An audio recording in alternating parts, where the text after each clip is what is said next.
Back at Cleveland Browns Stadium, ready for the Browns and the Jaguars. Overcast, but unseasonably warm with temperatures in the mid-50s here in Cleveland today. Jack Del Rio, one of the longest tenured head coaches in the National Football League, in his 9th year at the helm in Jacksonville. The Jaguars started the season at 1-5, but since then have won 2 of their last 3. And on the other sideline, Pat Shurmur, the Browns' rookie head coach, knows it's been a tough run for the fans here in Cleveland. Feels like there's a good nucleus with this team, and there are good things ahead for the Cleveland Browns. Jacksonville won the toss, but they've deferred to the second half, so that means the Browns will have the football to start the game. Josh Cribbs, one of the best all time in the return game, is back deep. Josh Scobie ready to kick it off. Cribbs, and he'll take a knee. They'll bring it out to the 20. Colt McCoy brings out the Browns on offense, making his 18th career start today. He's tough and mobile. They like to get him outside the pocket. He's thrown for just under 2,000 yards, 10 touchdowns, and 6 interceptions.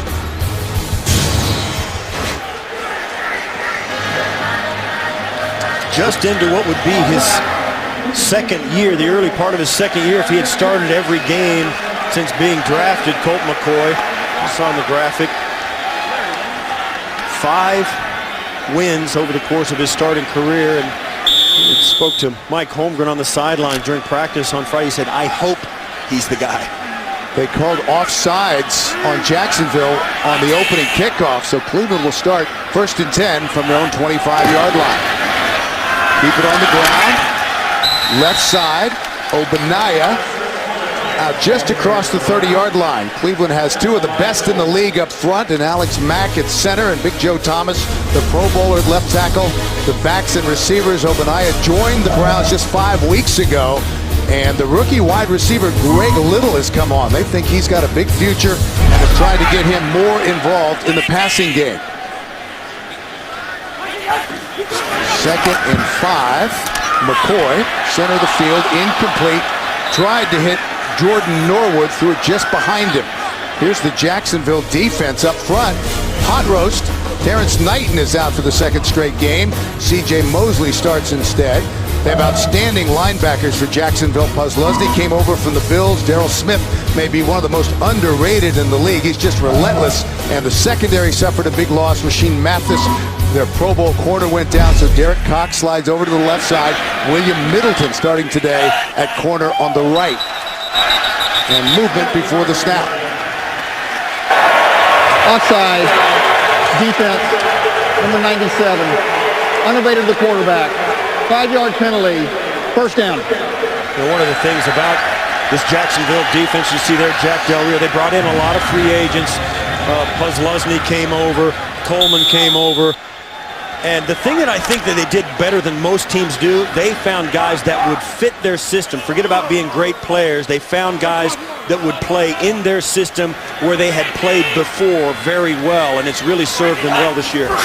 From the 35-yard line, McCoy going up the sideline for Cribbs. Nice catch. And a flag is down on the play after a big gain for the Cleveland Browns. Yeah, this is going to be on Cribbs. The crowd's not going to like it, but Josh Cribbs pushed off to get separation. Pass interference, offense number 16. 10-yard penalty, 1st down. Working against Ashton Yabodi. And you'll watch as he gets there, the ball's in the air. Watch right there, he uses his arm to push off and get the separation. And that's what helps him get the separation, to elevate, to feel comfortable, to jump up and make that catch. And it was just enough to get the penalty. That was a good call. So again, a bad start for the Cleveland Browns. A 33-yard gain negated. They push it all the way back to the 25-yard line. 1st and 20 for Cleveland. Out route caught at the 30 by the rookie Little. Cleveland has struggled early coming in today. They had a total of -6 yards of offense in their opening possession over the last 5 games. They've scored only 9 points in the first quarter all season. And there you see no Peyton Hillis. That really helps you when you've got an offense that's struggling, a guy that can bruise it and get positive yards every time he touches it. But also you've seen the Browns shooting themselves early already with the penalty on Cribs and the drop pass also by Norwood. 2nd and 16. Opening possession for the Cleveland Browns just underway. Obanaya muscles his way out to the 33-yard line. That'll bring up 3rd and long, a pickup of 3. We spoke to Obanaya on Friday. Very quiet, well-spoken, and believe me, he is a guy who appreciates the opportunity that the Browns have given him, and that's he's the kind of guy you like to have on your team, a guy who's hungry to play well for you, and that's exactly his frame of mind coming into this game and the rest of this season. Obanaya wants to make himself valuable to this club. He played with Colt McCoy at Texas, had the longest run of the season for the Browns last week when he broke one for 32 yards. 3rd and 13.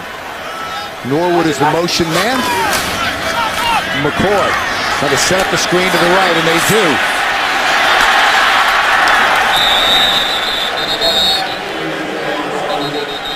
Ben Watson is going to be short of the first down. Pickup of 10. They needed 13. Offense, number 79.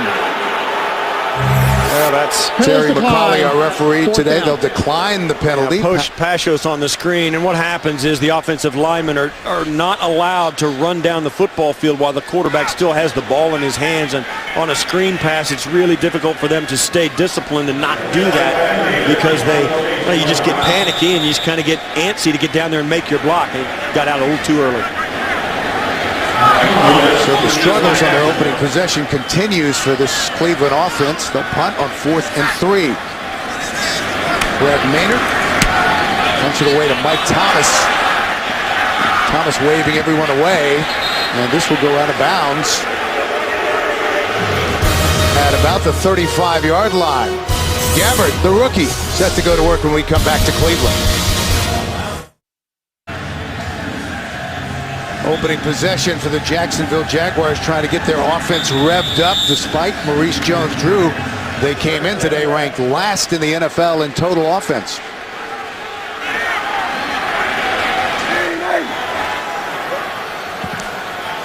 First and 10 for the 34-yard line. Gabbard, the rookie, at the controls. Maurice Jones-Drew cuts it back. Out to the 40-yard line, a pickup of 6. Gabbard making his 8th NFL start today. He's completed less than 50% of his passes. Jacksonville last in the league in total offense, and the rookie is in today against a Browns defense that has been very tough to throw on.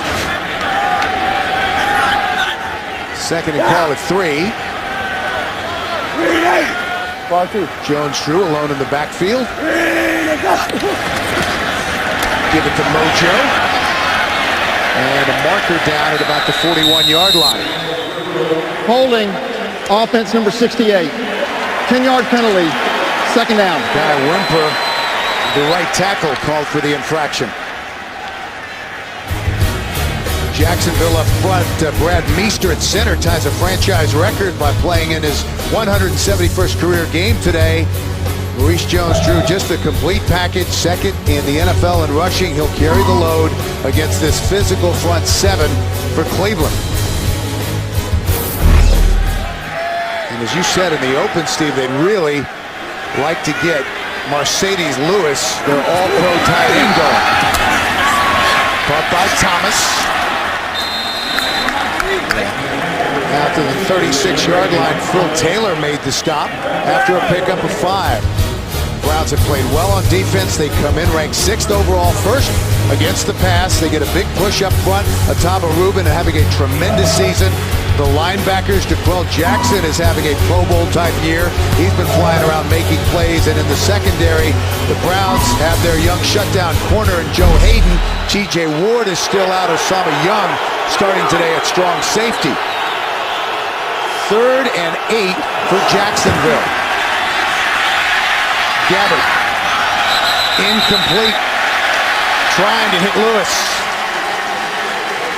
Yeah, two things are going to really help Jacksonville. If Blaine Gabbert can throw the football more accurately, and if Mercedes Lewis can start getting open and getting the football in his hands. You see there, that's on Mercedes Lewis. He's got to pull that in. That's not that bad a throw. You see guys make that catch every week in the NFL, and he just lets it get away from him. That's a play that I think Lewis would love to have back. With Harris on the punt. Gibbs is back deep. He's going to let this bounce. And it will be downed at about the 16-yard line. Both McCoy and the Browns, their second possession coming up. The NFL on CBS is sponsored by Southwest Airlines. Find our fares online only at southwest.com.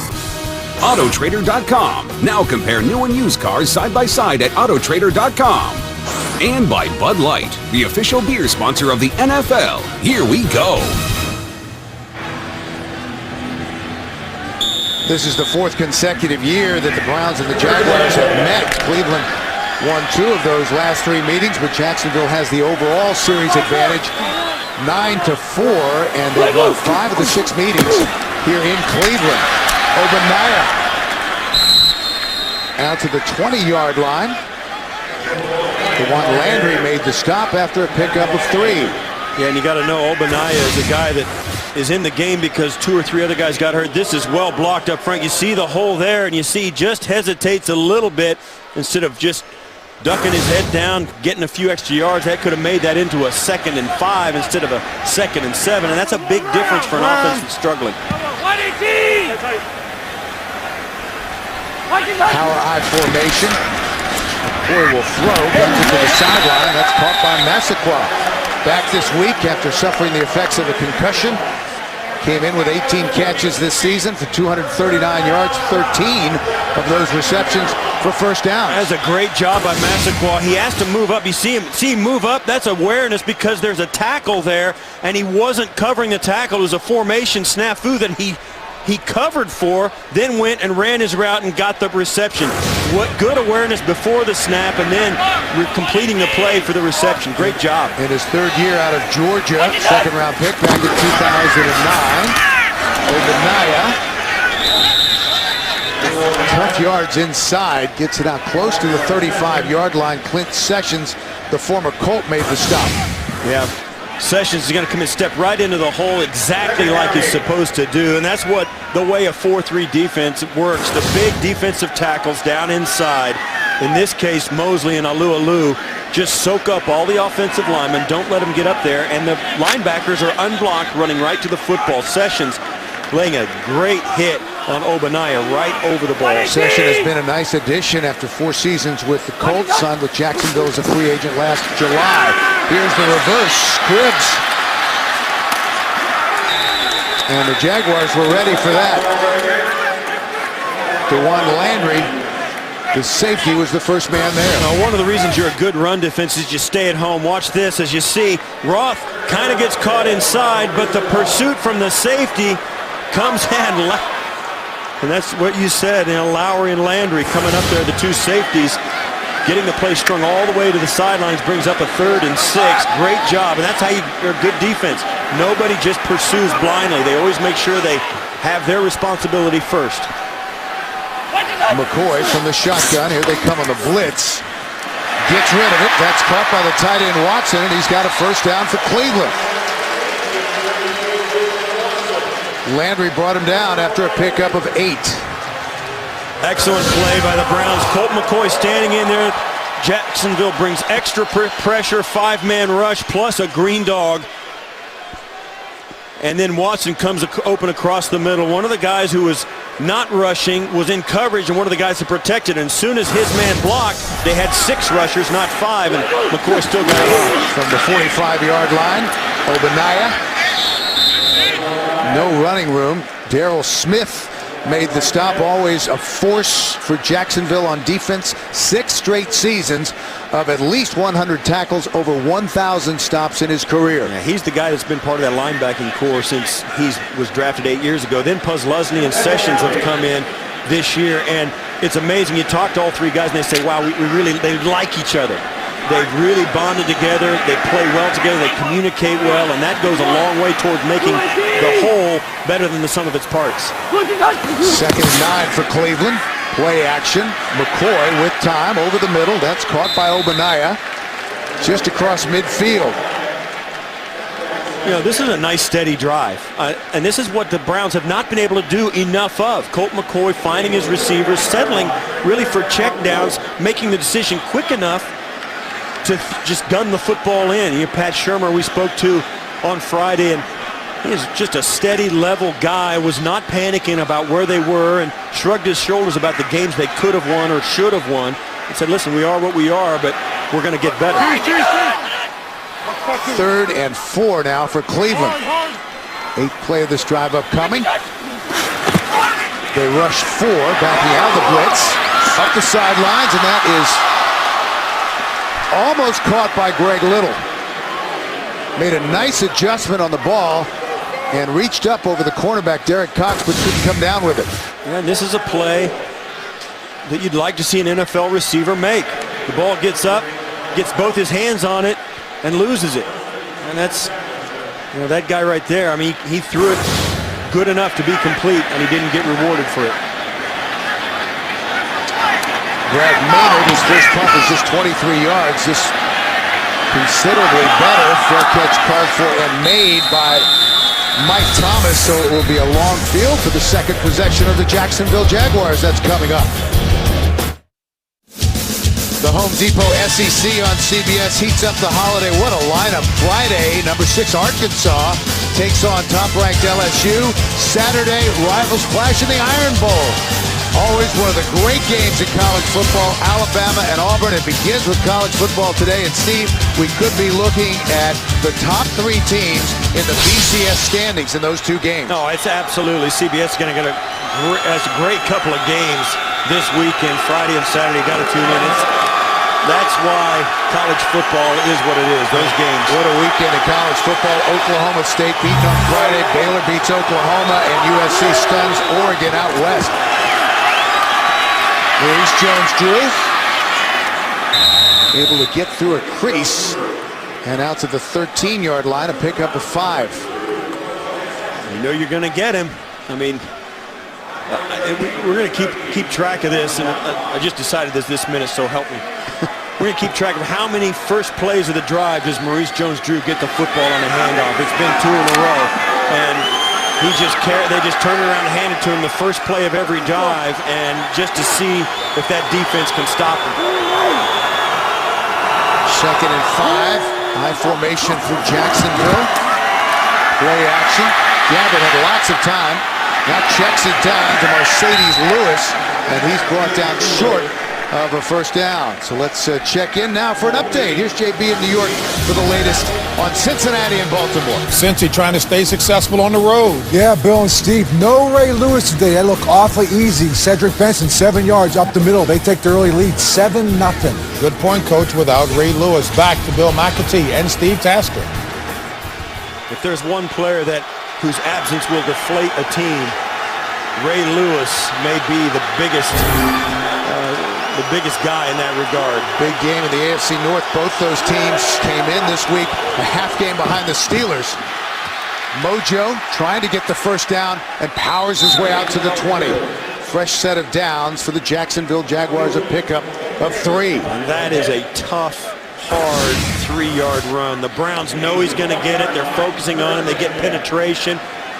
Get a great hit in there by Rubin, and he just doesn't wrap him up. So difficult to tackle.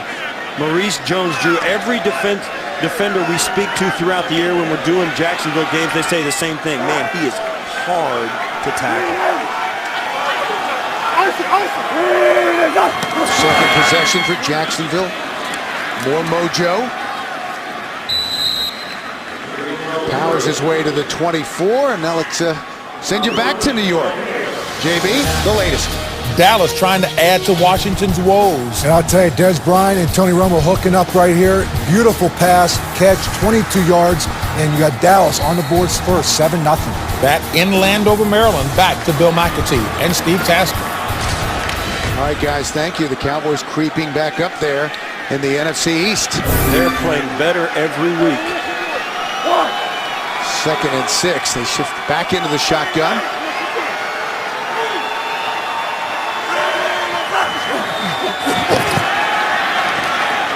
Incomplete. Over the middle, he tried to hit Jason Hill. Well, Joe Hayden is playing corner in Cleveland for one reason. Not only was he a high draft pick last year, he's good. Breaks on the football, gets actually both hands, comes in, hits his right arm with his right arm, and then comes around with his left arm. You can't defend it any better than it looked open, but it was not, and Joe Hayden closed on it so fast to snap it off. Hayden, the 7th player taken overall in the 2010 NFL Draft. So 3rd down for Jacksonville. Deji Kareem has checked in for the Jaguars. Gabbert, they run the slant, back shoulder, nice catch, great adjustment by Hill, and that's going to be a 1st down for the Jaguars. Well, Hill caught it twice, but he only gets credit for 1 catch. And watch as he comes off, working against Hayden again, and nice patient move, and that's as much separation as you can get. Hayden lost his footing at the 30-yard line and went down. You see, just loses it, and then sees the football bobbling around, almost got the pass defense anyway. Pickup of 13 yards. Mike Adams, the Browns' free safety, is down on the field, so timeout here in Cleveland. The NFL on CBS is sponsored by Sprint. All football, no limits, only from Sprint. And by Dodge Grand Caravan, the right tool for the job.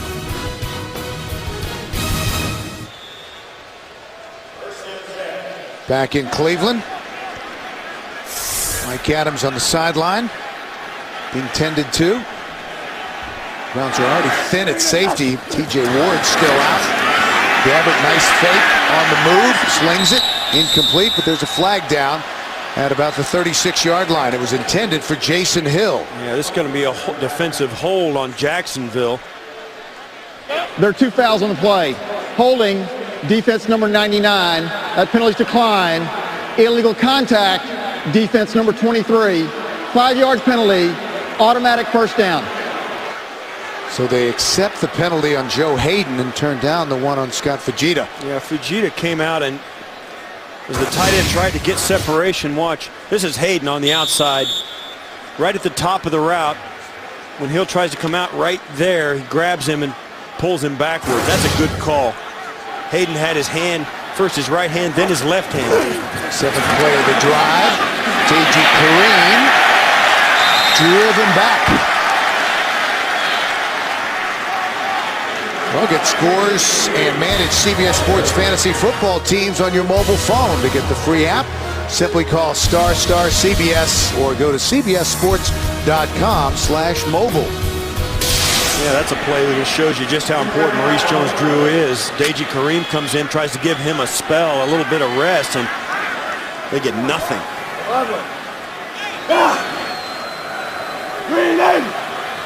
Mojo back in the game. 2nd and 12 for Jacksonville. They've converted to 3rd down so far.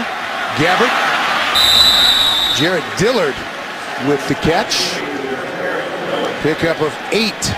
And this is the kind of thing, that throw right there, some of the decisions Gabbert's made early on shows you why there's a lot of hope in Jacksonville, particularly in that coaching staff. They think Gabbert can be the guy. That's a well-thrown football right where it needed to be, on time, in rhythm, with some heat on it.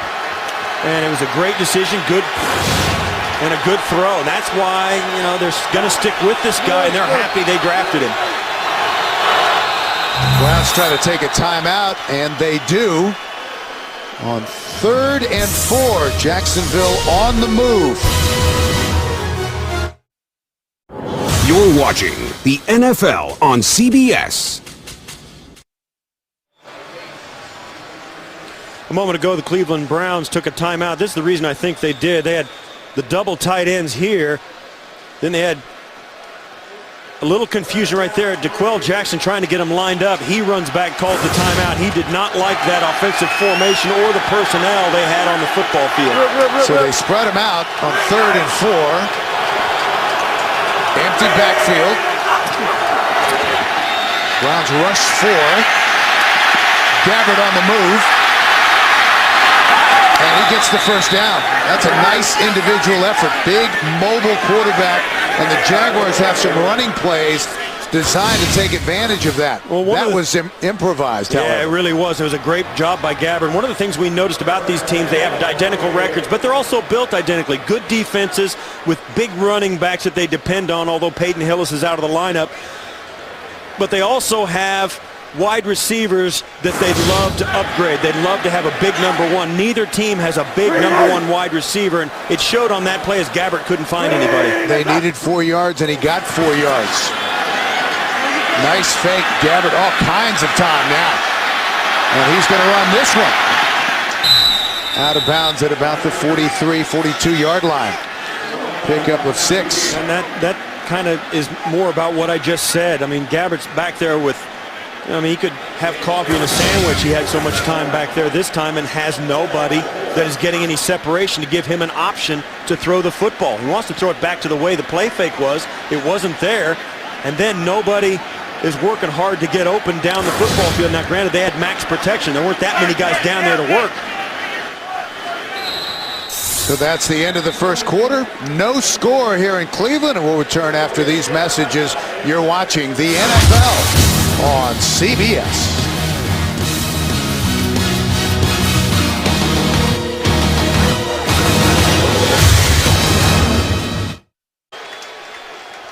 Ready to go with quarter number 2 here in Cleveland, and I would say that first quarter was fairly even. Well, these teams, we've said it all along, are similar, and they're playing some identical football right now. Jacksonville held the ball the last 5.5 minutes of the opening quarter. This drive started at their own 8. Nice running again by Maurice Jones-Drew. Schaefering made the stop. It really is interesting to look how these teams are built, and I know the Jacksonville fans are impatient as well as these Cleveland Brown fans are almost desperate up here, but both these clubs are built a lot alike. You get the big running back, the young developing quarterback, and a good defense, and you look around the league, that's how it's done. Cincinnati's doing it with Andy Dalton and A.J. Green, and that good defense with Cedric Benson. It's just a blueprint. Jones-Drew dragged down at the 36-yard line by Emmanuel Stevens, the right defensive end. I mean, we could talk about it, you know, for hours on end, because that's just, you know, the philosophy in the National Football. You get a guy like that guy right there, young, good arm, used to winning, does everything right, and a guy across the way, Blaine Gabbert, who has got a big arm, a lot of, you know, he's got a great pedigree, makes great decisions, and you build a club around them. And you start with a defense and a running back. Jacksonville moved up to take him in the draft. The 10th pick overall, 2nd and 8.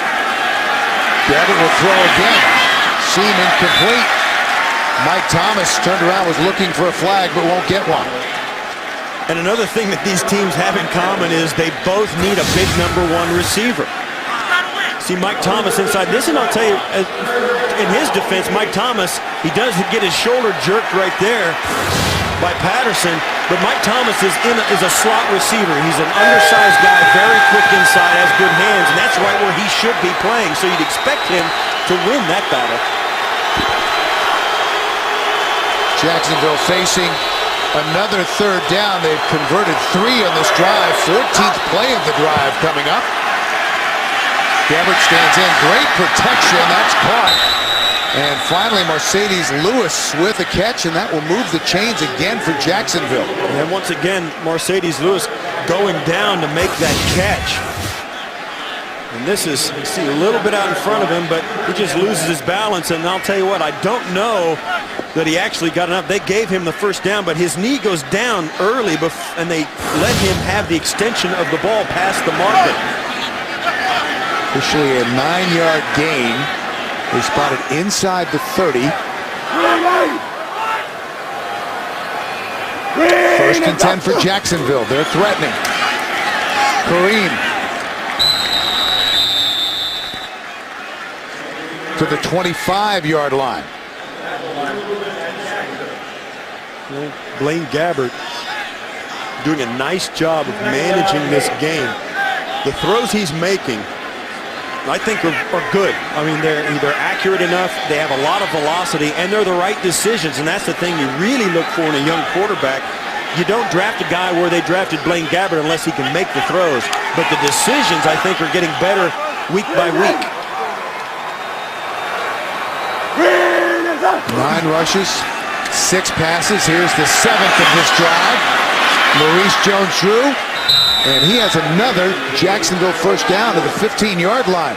Chris Gokong and Scott Fujita combined to make the stop after a pickup of 10.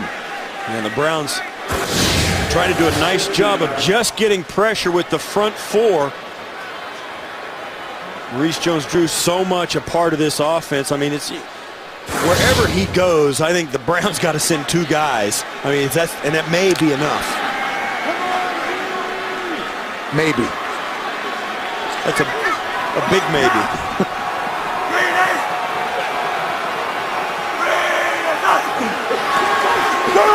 Browns come on the blitz.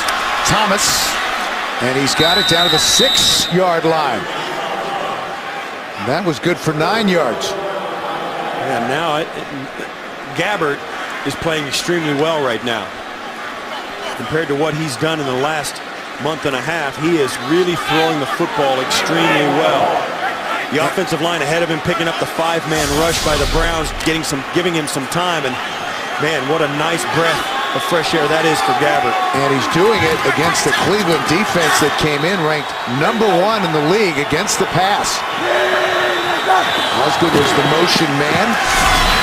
Mojo into the end zone. Wow. Maurice Jones-Drew with a touchdown for Jacksonville. Oh, we said that he is so hard. And then we talked to Scott Fujita. He said it. He is so hard to tackle. Watch as he gets stopped and just decide not to go down. Watch this. He'll get hit. Boom. Nice shot by 3 different guys. And it just takes too long to get him on the ground from the 6-yard line, powering it in. That's why that guy is so great. Caps off a 92-yard drive, the 5th touchdown run of the year for Maurice Jones-Drew. Scobie with the extra point. And the Jacksonville Jaguars are on the board. They lead it 7-0.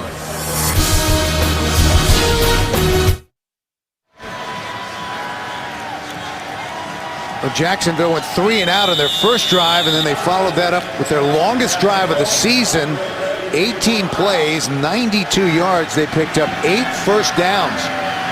Scobie ready to kick it off. Josh Cribbs back deep. Ron Hobson.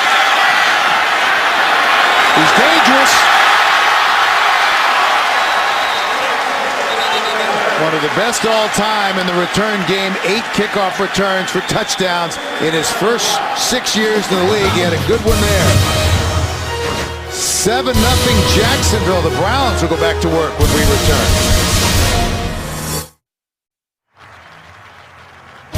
The NFL on CBS is sponsored by Jared, the Galleria of Jewelry, with 5 times the selection of ordinary jewelry stores. Acura, Advance. And by Head & Shoulders, respect the scalp, get the hair. The Browns will start from their own 35-yard line, trying to respond to the Jacksonville touchdown. Just under 11 minutes left in the half. Play action for Colt McCoy. And incomplete. Ogbonnaya was the intended receiver. Will stay in the game all season long with the NFL's new selection of mobile apps. Get unparalleled access to stats, fantasy news, video, and more. Go to NFL.com/mobile today. 2nd and 10 after the incomplete pass. Colt McCoy coming off his best completion percentage as a quarterback in the NFL, almost 75% last week against the Rams. The drought in the first quarter, though, continues for Cleveland. Yeah, that first down play hurts. McCoy stepped up in the pocket, then put it right into Ogbonnaya, but he had too much on it, and it got on him so quickly he couldn't adjust to the inaccurate throw.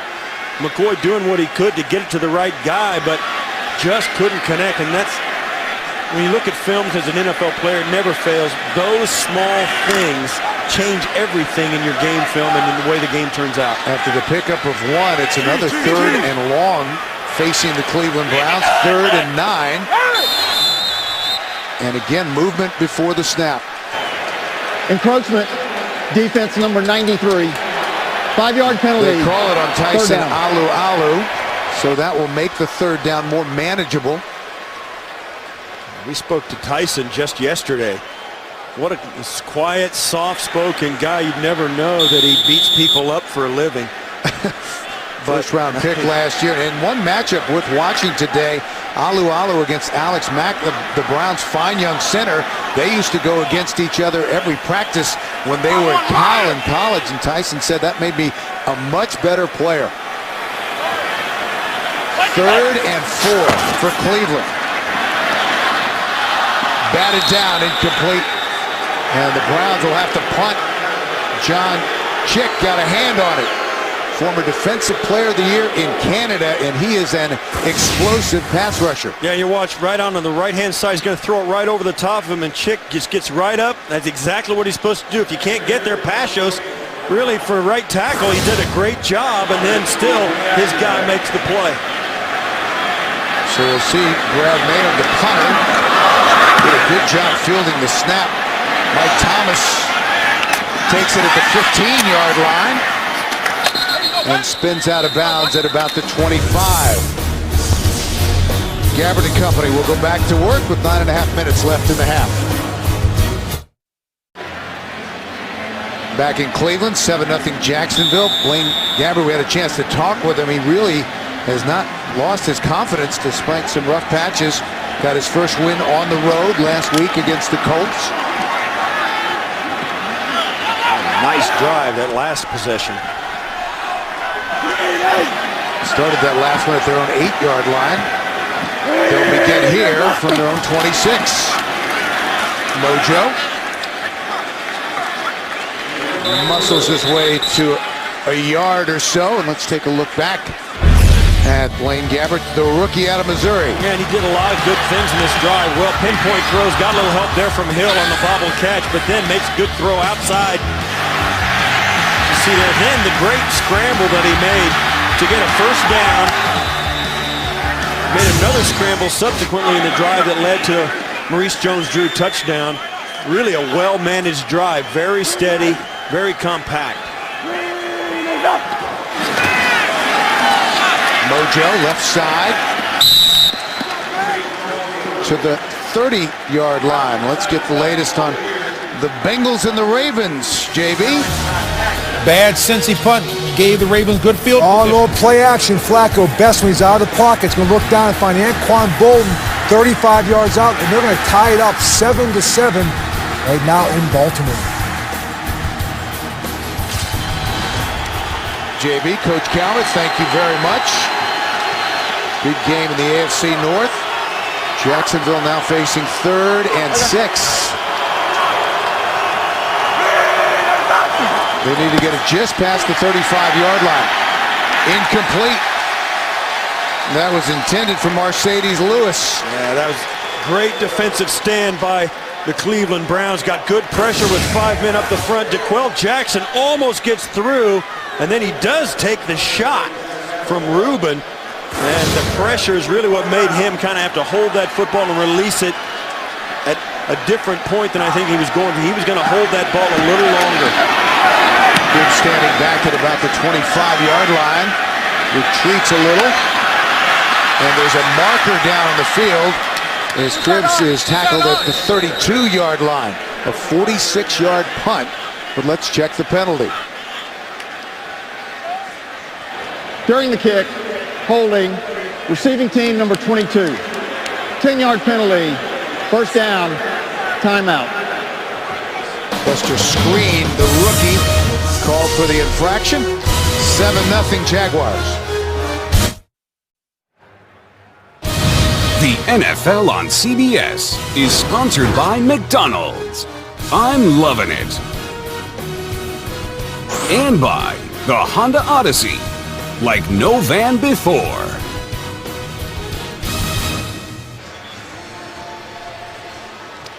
And we're back.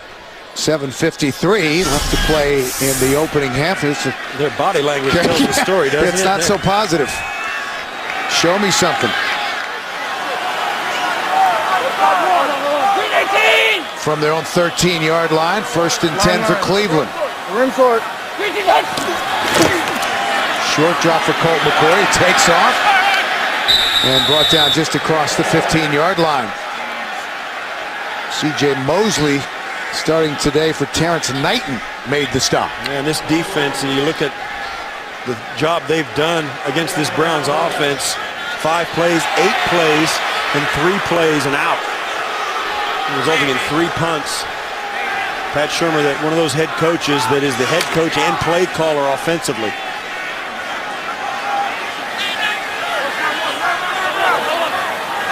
Second and 7. Jaguars came in with the defense ranked 4th in the league. They allowed just 3 points last week. McCoy center the field, and Little didn't look like he was anticipating the ball coming that quickly, but made a nice adjustment and the catch. A first down for Cleveland. Well, you said it, and Little is going to come right down the left side of your screen, right down the hash mark, and look, he sees it very late, and it's a great throw by McCoy right to the spot where it needed to be. See, that ball's in the air right in front of Lowry, and Little makes the catch. We've seen a lot of drops by the Browns receivers. That one you kind of understand it. He wasn't even expecting it, and yet made the catch. 22 yards, a nice play for Cleveland.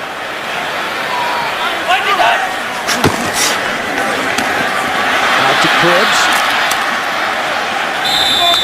Fights his way for an extra couple of yards. Pick up a 4 to the 42-yard line. DeJuan Landry made the tackle. You know, we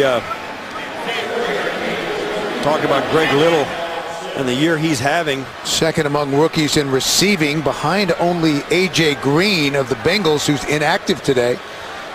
It's not too many yards like those other guys, but I'll tell you what, it's a lot of catches for a young guy in this league. Moved into the starting lineup in week 6. And now as Cleveland's leading receiver, came in with 37 catches for 379 yards. Still looking for his first NFL touchdown. Obadiah on the delay. And that is stopped at the line of scrimmage. And he's hurt.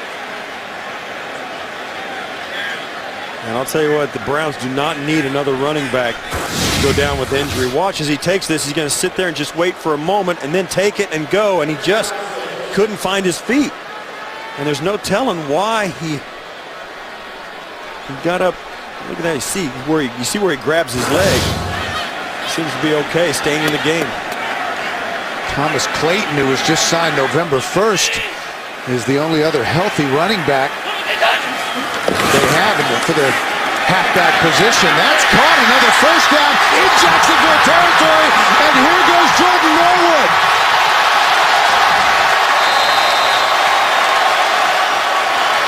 Dwight Lowry saves the touchdown. Well, it's all about run after the catch. An incredible job by Jordan Norwood catching that ball and shaking 2 Jacksonville defenders right down the middle of the football field. McCoy throws that, watch, boom, right there. What a great move by Norwood to get loose, and then it's just a foot race, and of course, Lowry runs him down. Chris Przinski, the backup safety, is not going to want to see that in the film room. First and goal for Cleveland. They trail by a touchdown, looking for points. McCoy to the end zone. Incomplete. They say Greg Little did not have control. What a great decision, a great throw by Colt McCoy to the back of the end zone. Little gets past the second window and has both hands on it. Oh, and the ball comes out.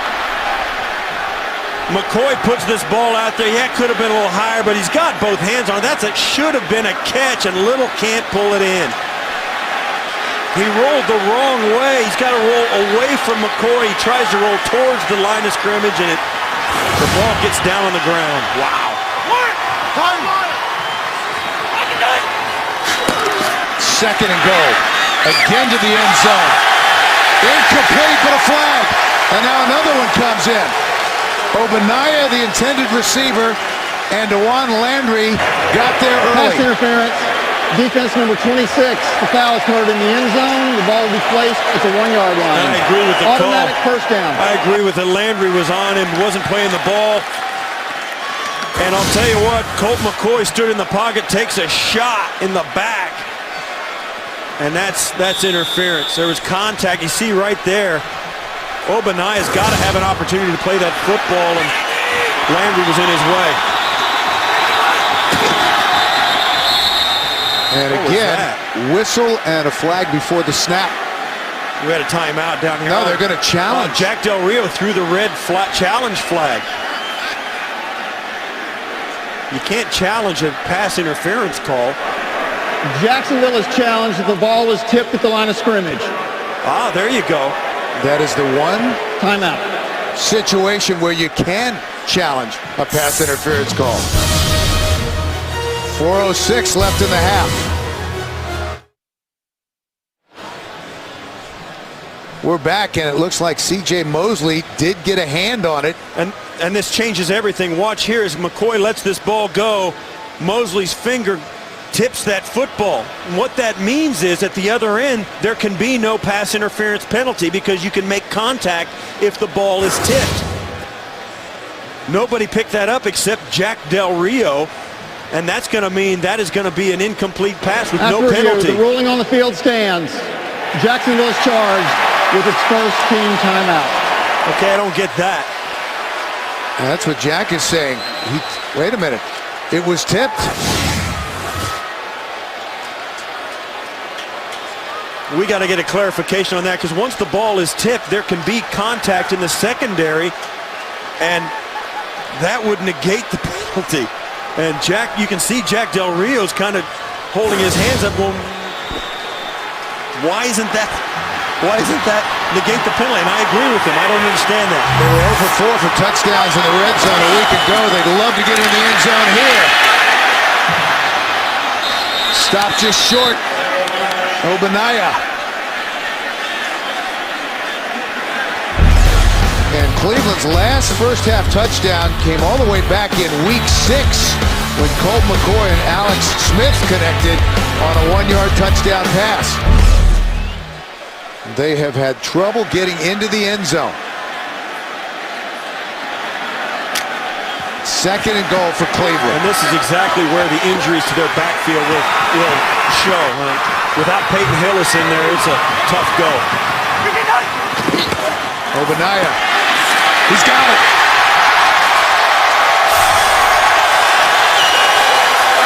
That's a great offensive play call. You don't have a back that can go inside the tackles or the big physical run, but you do have a guy that's good going wide. Let him do what he does best. Obanaya takes the pitch, and it gives him the opportunity to pick his spot, and it's really well blocked. Great pull by Pinkston coming out around the end. You see there, 62 goes out, puts Pusluzny down, gives Obanaya the chance to get in the end zone. Set up by the 51-yard reception by Norwood. Boston to try the extra point. He's got it, and we're all tied up. 3:21 left to play in the half. 7 apiece.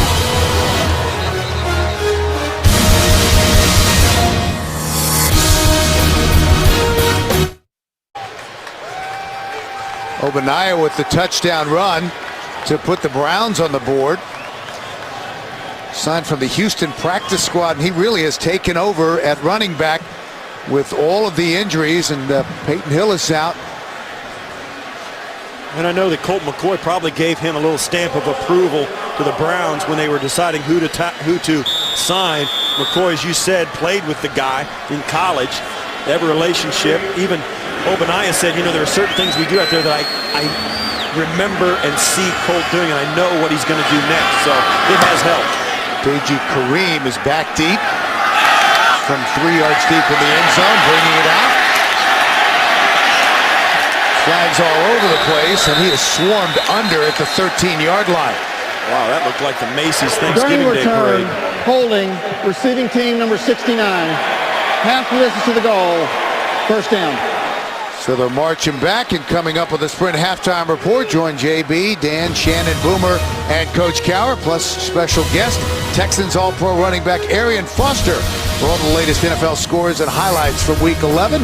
That's all coming up on the Sprint halftime report. I said it looked like the parade on Thanksgiving Day because there was so much stuff falling from the sky. There's like 6 flags. 6 of the 7 officials threw a flag on that. It was not a well-hidden violation. So Jacksonville will start from their own 7-yard line. Maurice Jones-Drew lowers his shoulder out across the 10. Osama Young, the strong safety, made the stop after a pickup of 4. I thought so. As the first play of the drive, you know they're going to turn around and give it to that guy right there and see what he can get. And of course, he gets a couple of positive yards, brings up a second and 7, and keeps his team on schedule. Let your young quarterback not have to think about anything except the next play. So many good things with a quality running back that you can just hand it to. 2nd and 6 for Jacksonville. The ball just past the 10-yard line. Maurice Jones-Drew had a hole for a moment, but it closed pretty quickly, and he's out close to the 15-yard line. Mike Adams, who's back in the game, made the stop, a gain of 4.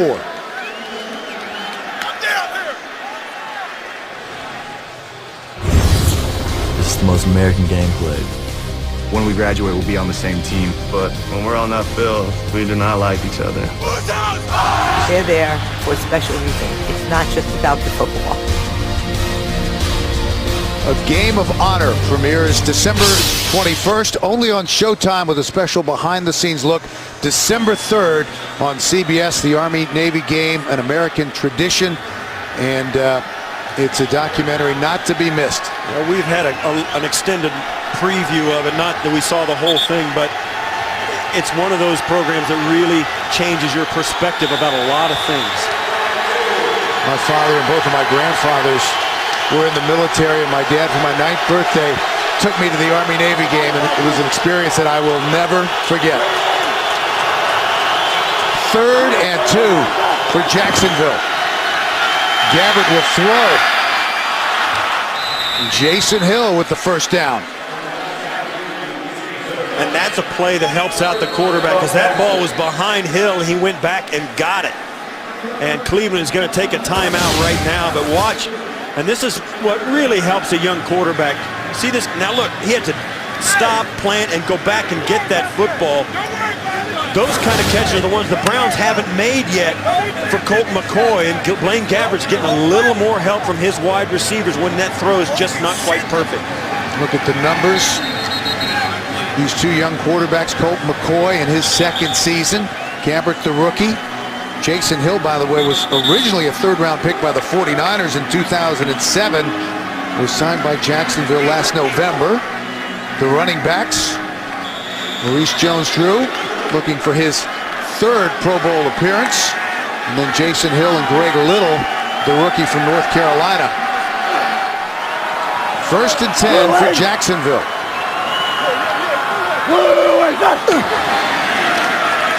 Mojo just churning those legs.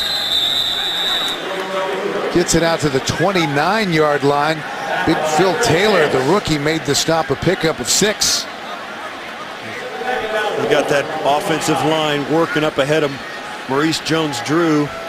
Will Rackley pulling around, opening it up. Continue to grind it away. That takes us, Steve, to the 2-minute warning. Here in Cleveland, we're tied at 7. Jacksonville with 2 minutes and 2 timeouts remaining. 2nd and 4 from their own 29-yard line. Gabbert from the shotgun. Brown showing blitz. Here they come. Jones-Drew out close to the first down. And this is a sign that at some point in his career, I think Jacksonville would love to have the kind of quarterback in Blaine Gabbert that can spread it out and try and score in a situation like this.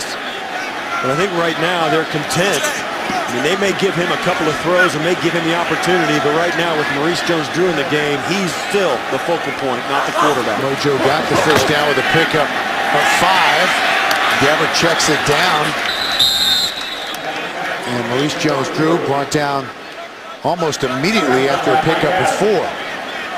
And I think it's conservative play calling, no question. 30 seconds and counting, or a minute, 30 seconds on the play clock, a minute in the game. Play action.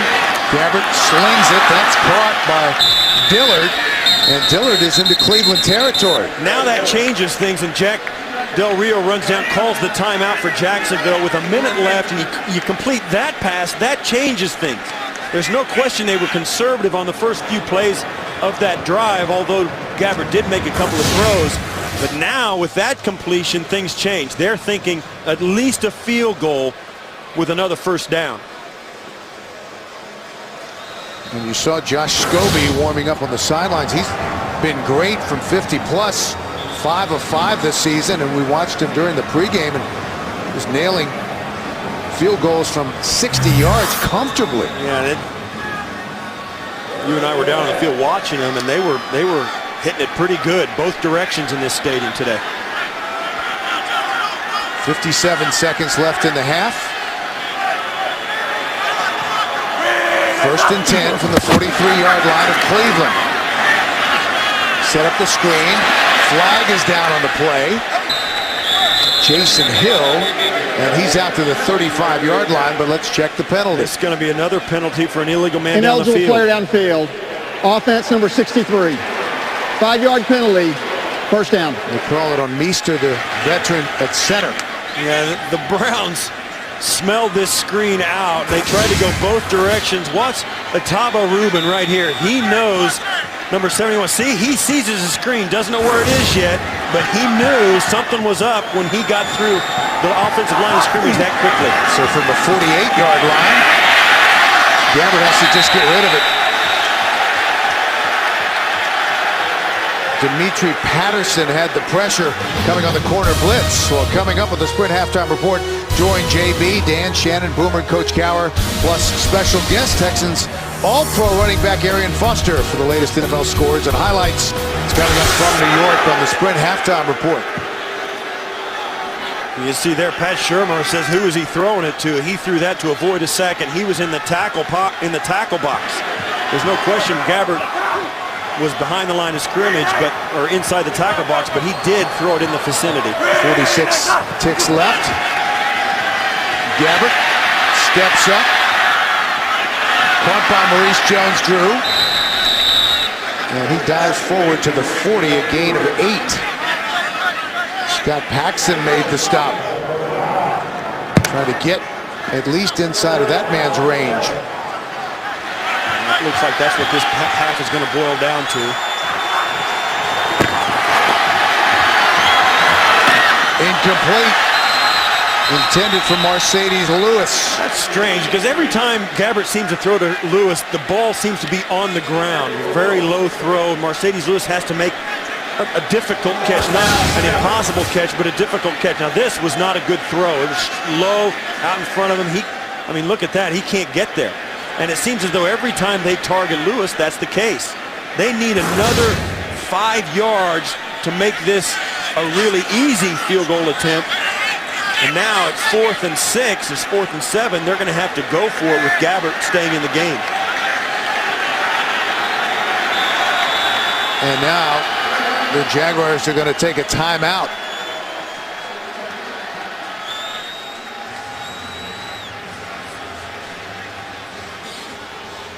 And you talk about Josh Scobie, there you go. Both these guys are very good in 50-plus yard field goals. They're hard, but this is not just a 50-plus. This is a 57 that he'd try here. Maybe a 58, depending on how far back he puts the snap. As Scobie comes on, he's going to give it a shot. Now, you said it.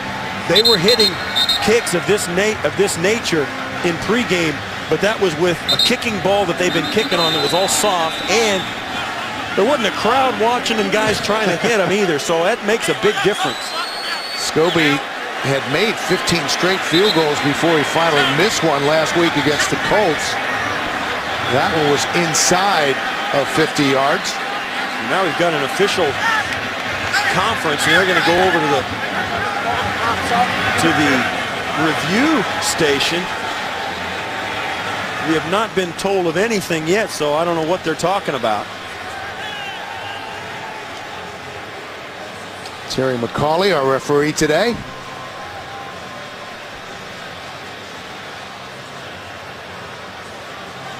I don't know why they would look at the only play they can review in there is the last play, the incompletion to Mercedes Lewis. And it is inside 2 minutes, so this came from upstairs, obviously. Here's the play.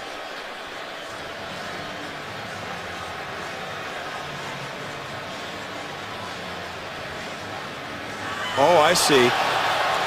Did that ball hit the ground when Lewis reached down for it? It looked like he might have had his arm underneath it, and it turned into an interception. And that's a pretty good catch by the replay official, because I thought the ball hit when Mercedes Lewis tried to catch it. Sheldon Brown comes up with it. Keep your eye on this ball if it hits the ground right there, and I thought it did. But there's Sheldon Brown, and he picks that ball up. The ruling on the field stands. Incomplete pass. 4th down. Well, I can see why they reviewed it now. It was closer than it first appeared. Meanwhile, they've made a change. Scobie has gone off the field, and they brought out the punter, Nick Harris. With 15 seconds left in the half. Browns have Young about 15 yards deep. Nobody is back to return this punt.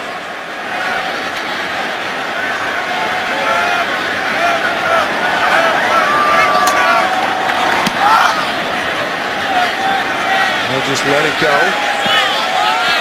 And it will be down. Oh, goodness. You know, how often do you see that? Look like they, not that it matters, but down it inside the 5. Instead, it goes into the end zone for a touchback. I did this for a living for a long time, and that just disgusts me. It's not rocket science. And inside the 5 is great.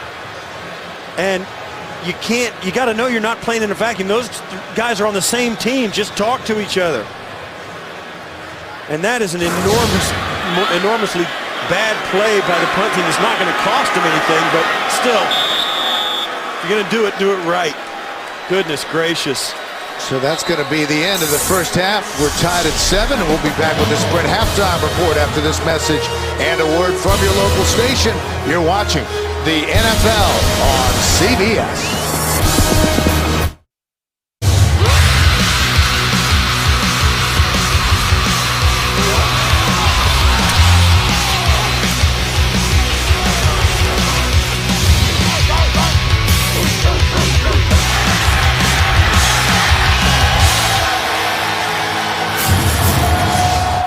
And we are back in Cleveland, a defensive battle so far. Bill McAtee with Steve Tasker. We thought these teams were evenly matched. Both have gotten in the end zone once. Yeah, and both young quarterbacks in their development look pretty good. They're making good decisions. The ball's coming out on time. They could still use some help from that wide receiving core on both sides, though. All right, let's take a look now at our mobile recap presented by Verizon. The touchdown run by Chris Ogbonnaya. Great blocks by Marisic and Pinkston. And that tied us up at 7 apiece. Ogbonnaya, who's only been with the Browns for the last 5 weeks. And let's take a look at the numbers from the first half, Steve. Yeah, you see there, rush yards are really a big difference for Jacksonville with 64, but the Browns only getting 22 yards with Ogbonnaya carrying most of the load. And the passing yards, though, making up for that. So these are two evenly matched teams. You know, the Jacksonville Jaguars got nipped with a couple extra penalties, but you know, this game may come down to the big play happening against one or the other, or the way these two seasons have gone, it could be the big mistake that cost one of the teams the game. Jacksonville won the toss. They deferred to the second half, so they'll have the football to start the third quarter. One of the areas where the Browns really have improved is on defense. A year ago, they were 22nd in the league. They came in ranked 6th today and first against the pass. The Jaguars came in with the defense ranked 4th in the league. Deji Kareem takes a knee 5 yards deep in the end zone. They'll bring it out to the 20. You look here at the possessions that these two teams have had, or the Jacksonville has had. Punt, TD, punt, punt. But they are getting some good production offensively. That's what you look at. If you can hang on to the football, do what you want offensively, it really helps you develop. And this is a team that, you know, is trying to get a young quarterback to play well, and they're really playing well around him. I think Jack Del Rio's got to like the way that first half went. 1st and 10 for Jacksonville, just underway in the 3rd here in Cleveland.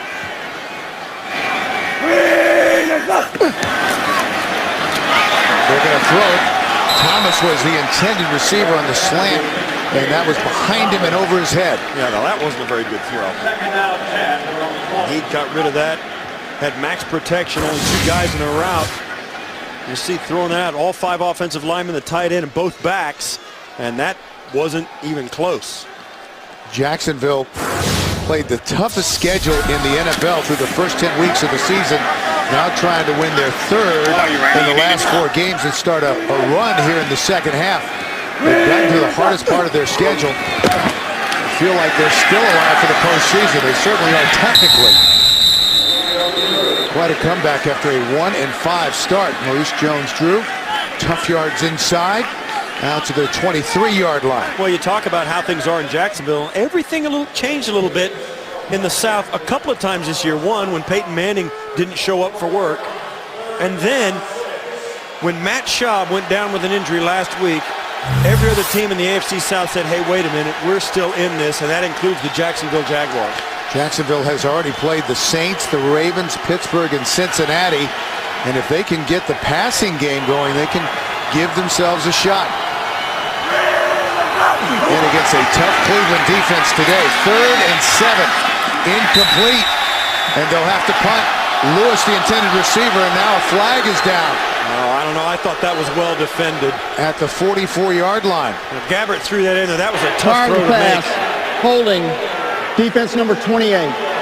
5-yard penalty. Automatic first down. They call it on Osama Young, who's playing for T.J. Ward at strong safety. Working against Mercedes Lewis, and he grabs it. That's a little soft. That should have been a non-call in my opinion. So 1st down for Jacksonville. 1st and 10 from their own 28-yard line. Greg Jones, the fullback, is in motion. Pitch it back to Mojo. He's got some room. Maurice Jones-Drew, a 1st down for Jacksonville. Pushed out at the 41-yard line by the middle linebacker, DeQuell Jackson, after a pickup of 13 yards. Well, the whole motion of the play is going to go this direction, and watch Gabbert flip it to Maurice Jones-Drew. Just a misdirection, and for a guy like Drew, you know, that's the kind of space that you want to get him into. Get him a chance to use his wheels. You know he can break at least 1 tackle at the end of a run or drag a guy. Nice 1st down run that gets a 1st down. Now Deji Kareem has checked in. The deep back in the offset eye. Fake it to him, fake the reverse. Gabbert, center of the field, incomplete. And he just threw that up. Jason Hill was the intended receiver. Well, he had Jamie Mitchell right in his face, and he threw this one falling backwards. Watch.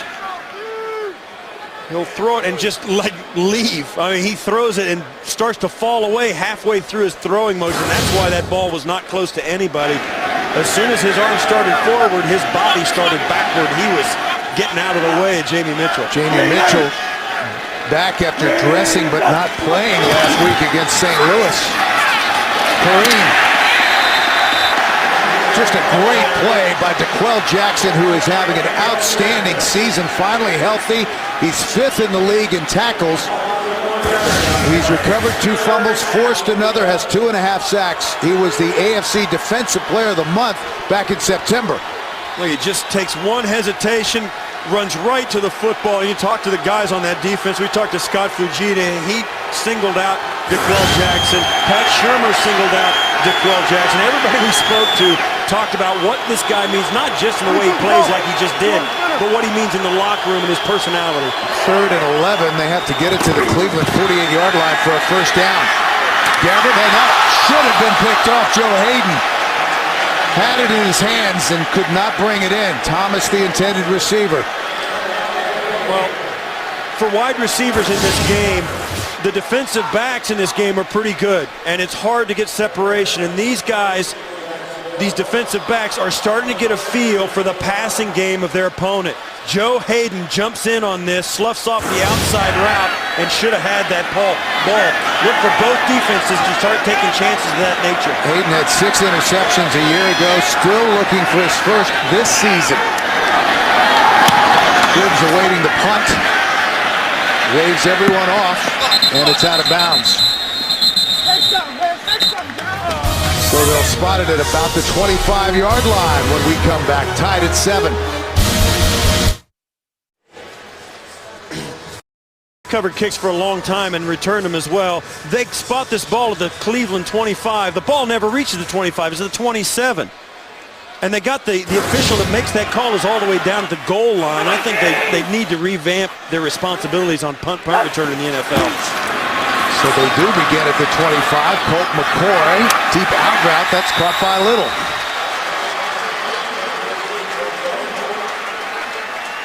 Tough, physical receiver. He can make plays in traffic, but he has the speed to take it deep. First half possessions for Cleveland. 3 punts, and a touchdown. This was a kneel down. Pickup of 16 yards on the reception by Greg Little. From just past the 40. And a flag. I'll start. Whistle before the snap. 89. 5-yard penalty. First down. Yeah. Evan Moore, the tight end to the near side, flinched. And, you know, in the open, we said one of the keys to this game was that Cleveland had to clean up their act. And thus far, it hasn't been too bad. I've had some drop passes and such, but the penalties haven't been a problem. Pat Shurmur, one of the most even-keeled head coaches you'll ever run across. So first and 15 for the Browns. McCoy. And there's the flag. Norwood had a step. Yeah, he got tangled Pass up. interference. Defense number 30. They call it on Drew Automatic Coleman. first down. Feet got tangled up, and the receiver went down, and that usually will draw the penalty. Well, Coleman's one of the free agents that the Jacksonville Jaguars brought in to help this defense, and he has, but I think they just get tied up. I'm not sure there was any contact there. There was no contact except the fact that he might have clipped his heel while he was looking for the football. I think that's a bad call. So first and 10 from the Jacksonville 37-yard line. McCoy will throw again. Now he's taken off and brought down at the 31. Nice bit of scrambling from the young man from the University of Texas. That was good for 6 yards. C.J. Mosley brought him down. That was a good scramble by McCoy. Now, he's not an oversized guy. He's just a hair over 6 foot or so, but he runs very well. And I think you rate this scramble as pretty good, not good enough, because he takes a pretty good shot at the end of it. You'd like him to get down without taking it. Came in with 120 yards rushing, 13 first downs. Obadiah. About a yard short of the first down. William Middleton made the stop. Moved in as the starter at cornerback this week with Rasheem Mathis gone for the rest of the season. Middleton originally a 5th-round pick by Atlanta back in 2009. I think that was a good play by Obadiah. Jacksonville blitzed right into the teeth of that run. Obadiah made him miss in the backfield and got some positive yards out of a run that shouldn't have done it. At the power I formation. Obadiah, nice little move. And a first down for Cleveland. Derek Cox made the stop, a pickup of 6. That's a great run by Obadiah. He kept his head up and watched. The play was designed to go to the left side. He'll plant and go back across the grain to the open area. Great job. You see there the plant and the move right for the first down. Great job being patient, taking what was given to him, because Jacksonville was all over the point of attack, and Obadiah made it work. The Browns on the move. First and 10 from the Jacksonville 23-yard line. Here they come on the blitz. McCoy rolling out. And he's going to run with it out of bounds at the 20. That was good for 3 yards. And both teams have gotten a little help from their quarterbacks on scrambling and doing some nice things outside the pocket, but they have not been able to make a big play. So many times in the NFL, when your quarterback breaks contain, everything comes apart in the secondary with those guys trying to cover because it's just too long for a defender to cover. But not yet. The quarterbacks cannot find a receiver working to get open in the secondary when they extend the play. Second down, left side. Obadiah powering his way down to the 16-yard line. Pick up a 4. Mincy made the stop. And this is a really very solid drive for Cleveland. And that's been the story for both clubs. When they've put together scoring drives, there haven't been big plays. The biggest play on this drive was the opening play of 16 yards on the pass completion. Everything else has been 4 or 5 yards plus a tough third down conversion. This is a very solid drive. 3rd and 3 for the Browns.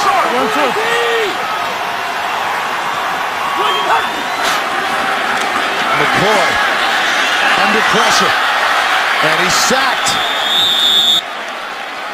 Matt Roth, who spent all of last season and part of 2009 with Cleveland, combined to make the stop with Paul Posluszny and Colt McCoy slow getting up. Now you'll watch, it looks like he's going to try and hang in there, and he does, but only after he starts to really have to burst, and there's just no place to run. Posluszny falls on top of him. McCoy was slow to get up, but there was just no chance. The pocket collapsed too quickly. A loss of 6. So Phil Dawson on to try a 40-yard field goal.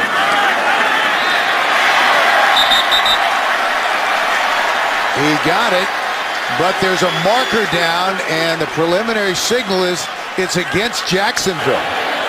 Leaping, defense number 59. Half minutes to the goal, automatic first down. Mike Lockley, the rookie linebacker. Jack Del Rio. And that's a huge mistake. Yeah.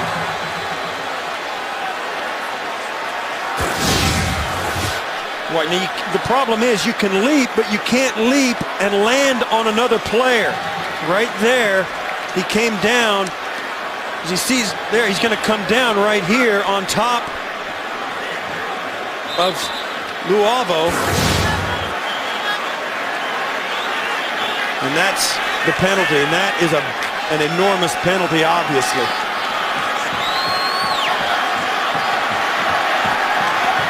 So they spot it at the 11-yard line, and a fresh set of downs for the Cleveland Browns. Halfway through the 3rd, and again an early whistle. And another False start, offense number 66. 5-yard penalty, first down. Sean Laval, the right guard. Right here.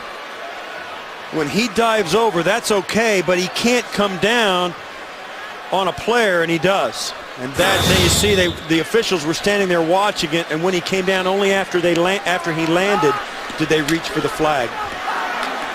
Meanwhile, they moved the Browns back 5. So 1st and 15 from the 16-yard line. Obadiah cuts it back in. Down close to the 10-yard line. Clint Session, the linebacker, made the stop, a gain of 6. Back to the original, a little past the original line of scrimmage, as you see there, Lockley. And he'll get an earful over that. And it was the right call, there's no question about it. You just can't do that. And Jack Del Rio, I mean, he looked like he got sick to his stomach real quick. Jacksonville has been relatively penalty-free throughout the year. That has not been an issue for them. 2nd and 9. Browns trying to punch it in. McCoy has some running room. The flag is down back at the 20, and McCoy ridden out of bounds at the 4. Offense number 73. 10-yard penalty. They called second that down. on the Pro Bowl left tackle Joe Thomas. And it was laid after McCoy broke contain. right here. And there you see, there you see it. He'll reach out, watch right there. That's where he's got him, and that's at the point where it was most important. As Mincy was trying to break out and go get him, that's when Joe Thomas grabbed him by his collar and wouldn't let him go. Mincy coming off a monster game against the Colts with 2.5 sacks last Sunday. Leads Jacksonville with 4 for the season. And that was a good call. 2nd and 19. Cleveland going the opposite direction. Check it down to Obadiah. And he's down to the 6-yard line. Buck Smith made the stop, and Session is slow getting up. And this is a great check down as Obadiah comes through on the play fake and then just finds an area, turns around. It's exactly the kind of play Colt McCoy needed to make in that spot. It gets half of a second and very long back. Now it's a third and at least manageable. They can get a first down without a touchdown, but they're thinking 6 points right here. Pickett with 14 yards. They spotted just outside of the 6-yard line. McCoy intercepted. DeJuan Landry.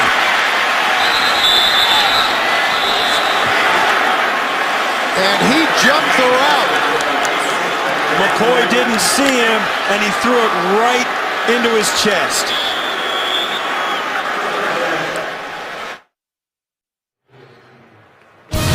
The NFL on CBS is sponsored by Southwest Airlines. Find our fares online only at southwest.com. Geico, where 15 minutes could save you 15% or more on car insurance. And by Walmart. Save money, live better. Walmart.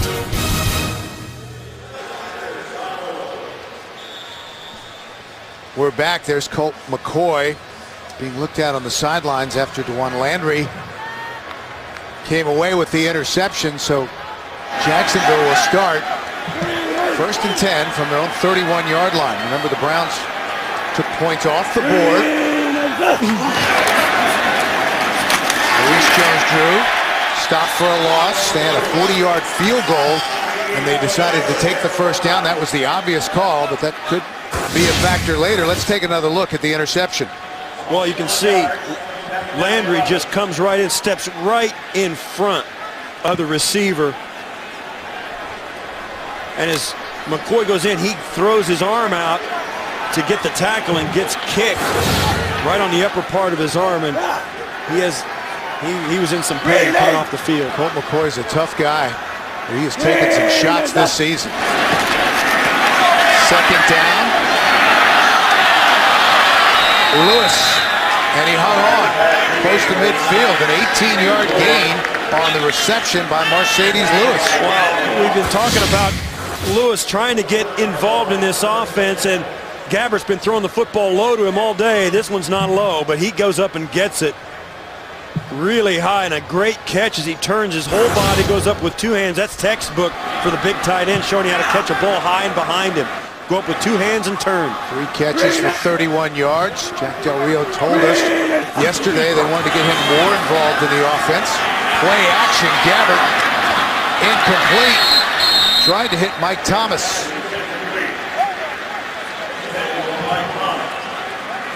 Dimitri Patterson had the coverage. Just not quite accurate enough on that one. Is out too far in front of Thomas. Watches this is out there. That's about as much separation as you're going to get. It's just too far out. Once again, it's just one of those catches that's on the razor's edge of being a good catch and a not so good throw. But both ends of that ball, the quarterback wishes he'd thrown a little better, and the receiver thinks he should have caught it. So 2nd and 10 after the incomplete pass. Maurice Jones-Drew fights for some extra yardage, and that's Montel Owens who has checked in the game. And now, with Owens carrying the football, Cleveland is able to get him into a 3rd and 9, and they haven't been in very many of those. And you wonder, too, with Colt McCoy getting attended to on the sidelines, if the Jacksonville Jaguars have to punt right here. Is McCoy going to be able to get back in the game? Deji Kareem has checked back in. Gabbard from the shotgun. Being chased. Tried to throw it away, but Joe Hayden almost came down with it. Phil Taylor, the big man, was on the move and had the pressure. Yeah, with Joe Hayden today, it's been like I kind of realized why he's been relegated to playing a good cornerback, because usually if guys can catch, they play offense.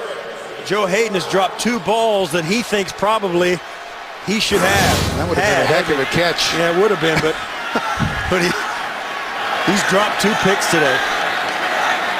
Josh Cribbs back deep, waiting the Nick Harris punt. Good high punt. Cribbs calls for the fair catch and makes it at the 15-yard line.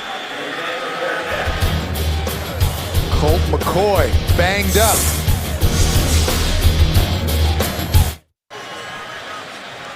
.337 left in the third. Colt McCoy back out on the field. The Browns start 1st and 10 from their own 15-yard line. Hey, Sally.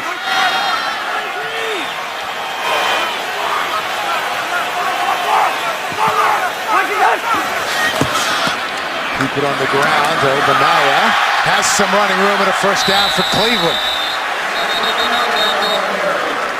Pick up of 13 yards. DeJuan Landry, who had the interception, made the stop. But let's go back and take a look at the tackle that Colt McCoy made after the interception. We'll see here, he's going to lunge in with his right arm, and right there takes it. Now he went right on. He took him a little bit to get off the field, and they worked on him throughout that possession by Jacksonville, but he didn't throw a football, didn't try or test his shoulder at all. McCoy with time stands in. Cribbs. And that's another first down for Cleveland. Pickup of 13 out to the 40-yard line. Yeah, despite the injury, that was the first ball McCoy had thrown since the interception right there. Nice job by Cribbs squaring that off. Goes down to get the football. And that's a nice reception. Nice run by Obanaya. Nice catch by Cribbs to begin this drive. The best numbers of his career on offense came in with 25 catches for 330 yards and 3 touchdowns, averaging 13.5 yards a catch. And again, McCoy on the move, and he's got some running room into Jacksonville territory, down to the 45-yard line. Kozlowski and Buck Smith made the stop after a gain of 15 yards. This is a great job by McCoy. The first throw wasn't there. He came back to the left, was gonna throw it. You can tell it crossed his mind to try and throw it right here, but then decides to tuck it very early, gets the first down, dodges the big hit from Kozlowski, and gets the first. That's why, well, maybe he didn't dodge it so good. And you have to like the way this young man has come back after throwing the interception. Obanaya breaks free. A yard short of another first down. A pickup of 9 to the 36-yard line. Derek Cox brought him down. You know, we spoke in the open about Obanaya being here now for a few weeks and starting to feel more comfortable. And there's no question it takes a while to get comfortable, even in the locker room and your living quarters where you're going to live away from the field. He had a lot of things to take care of. Probably only now, as you see the 2 guys he's replacing, is he starting to feel a little bit comfortable in the offense.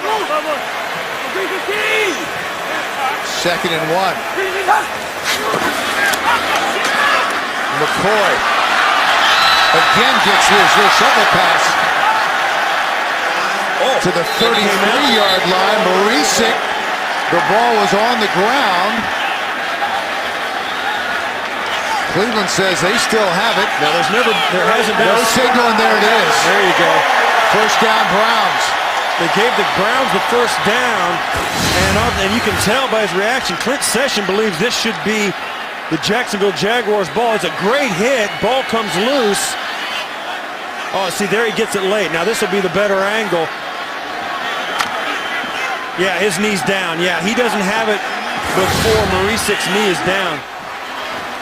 So 1st and 10 from the Jacksonville 34-yard line. Thomas Clayton in the ball game at running back, and he gets it inside the 30. A gain of 5, and that will take us to the end of the third quarter. We're still tied at 7, and we'll return to Cleveland after this message and a word from your local station. You're watching the NFL on CBS.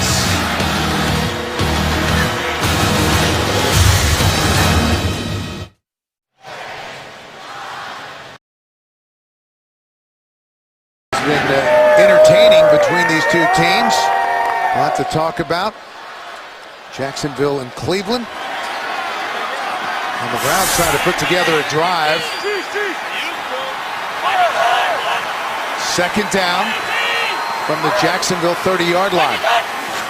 Here they come on the blitz. McCoy gets rid of it. Little, the rookie, with the catch. Looking for more yards and finally falls forward inside the 20. Close to the 19. Mincy made the stop after a pickup of 11. Well, good job by Little. Great job by McCoy getting rid of this with Matt Roth breathing into his face mask.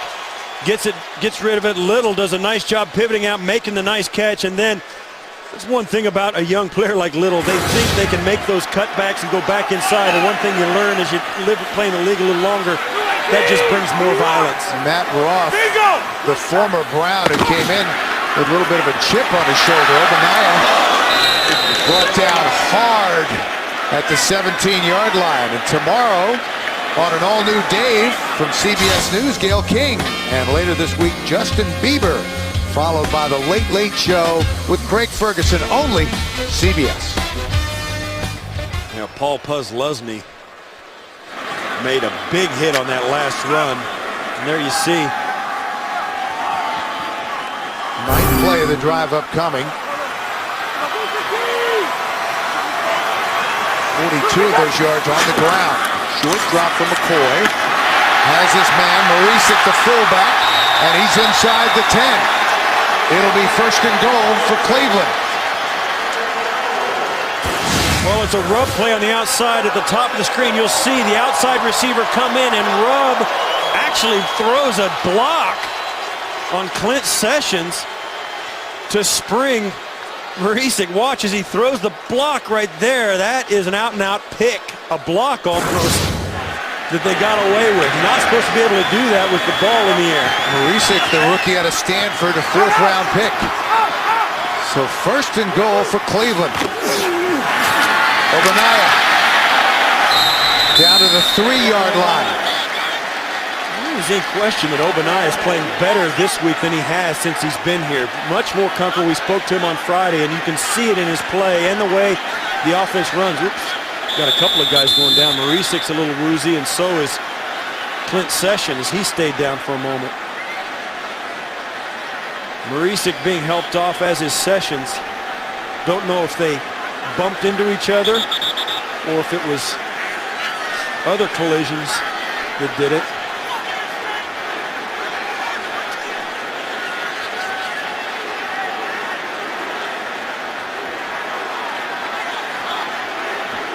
Take a look at the comparison between these two running backs, and you're right, Obadiah has played well. He's matched him. 61 yards on 17 carries. Slightly more from Maurice Jones-Drew, but all in all, the Cleveland defense has done a good job against Mojo. Second and goal. Browns are threatening. We're tied at 7. 12 and a half minutes left to play. They spread him out. Obadiah is in the backfield with McCoy. To the end zone. Incomplete. Ben Watson went up after it. Lowry had tight coverage. Well, as well defended by Lowry. Watson does a nice job. He's going to get out. This is the route. Goes up, and wow, what a great job. Lowry obviously undersized compared to the tight end. Still gets the vertical jump to go up and get his hand in. Watson, an outstanding receiver and a blocker. He came in with 28 catches for 333 yards and 2 touchdowns. He was Cleveland's leading receiver last season. So third and goal for the Browns. From the 3, McCoy guns it. Caught, Cribs. Touchdown, Cleveland.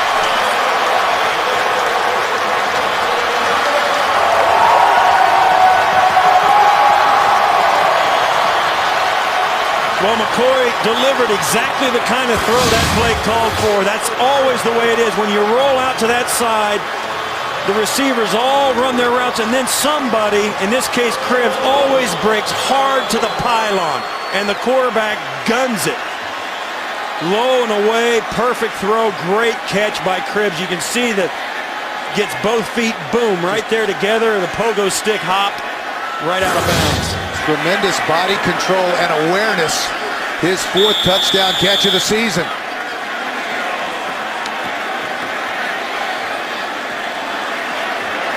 Dawson on to try the extra point. He boots it through, and it is a 7-point Cleveland lead with 12:15 left to play. McCoy to Cribbs. Touchdown Browns.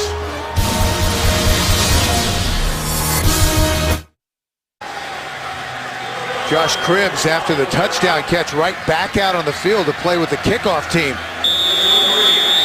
He's a tremendous athlete and a guy who really makes a difference, puts a lot of pressure on himself to make a difference whenever he's on the field. He said, I want to be out there. I like doing this. Kareem, as the ball sails out of the end zone, they'll bring it out to the 20. And the Jaguars will go to work down by 7 here in Cleveland. The NFL on CBS is sponsored by the Miller Lite Home Draft. Taste greatness. And by Viagra.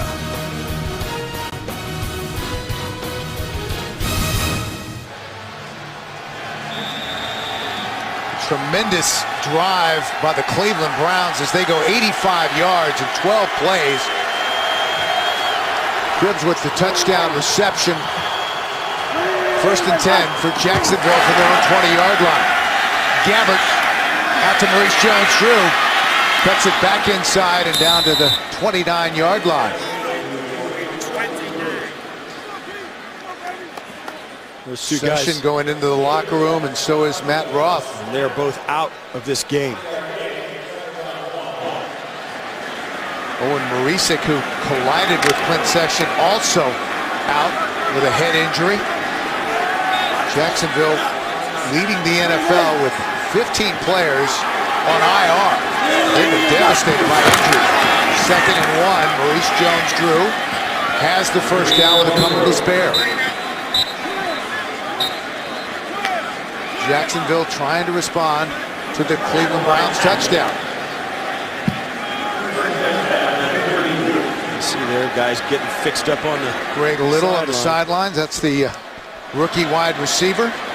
2nd-round pick out of North Carolina, who's really come on since moving into the starting lineup in week 6. The last catch he made in the last drive really kept it alive. 1st and 10 for Jacksonville from their own 32-yard line.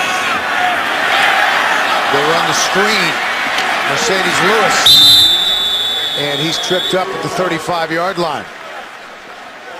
Scott Fujita made the stop. And Tuesday on CBS, Hoppy Montgomery and Dylan Walsh star in TV's #1 new show, Unforgettable. An all-new episode Tuesday, only CBS.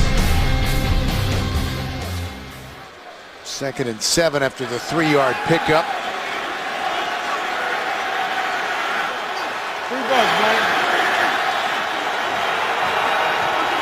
Jacksonville trails by a touchdown. Gabbert slings it.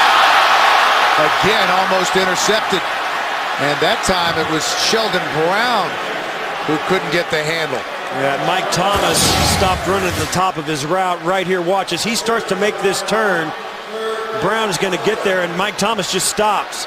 And Gabbert has already let that go, and Gabbert glared Mike Thomas down when he stopped running that route.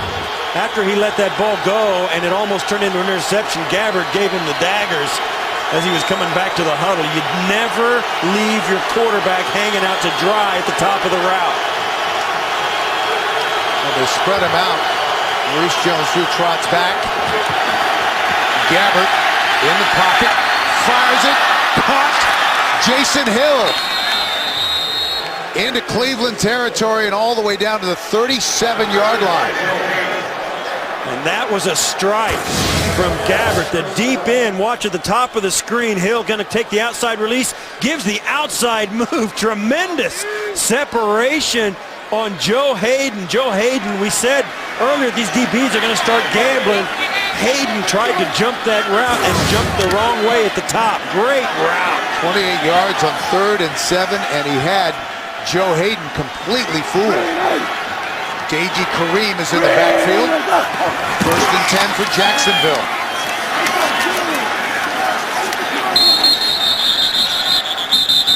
Fighting his way close to the 35-yard line. There's Jones-Drew getting a breather. Yeah, still standing there. He's not coming in now either for a play or two. I'll tell you, if they do not get a first down here on 2nd and 8, he'll be in the game on 3rd down. 18 carries, 76 yards. Montel Owens has checked in at running back.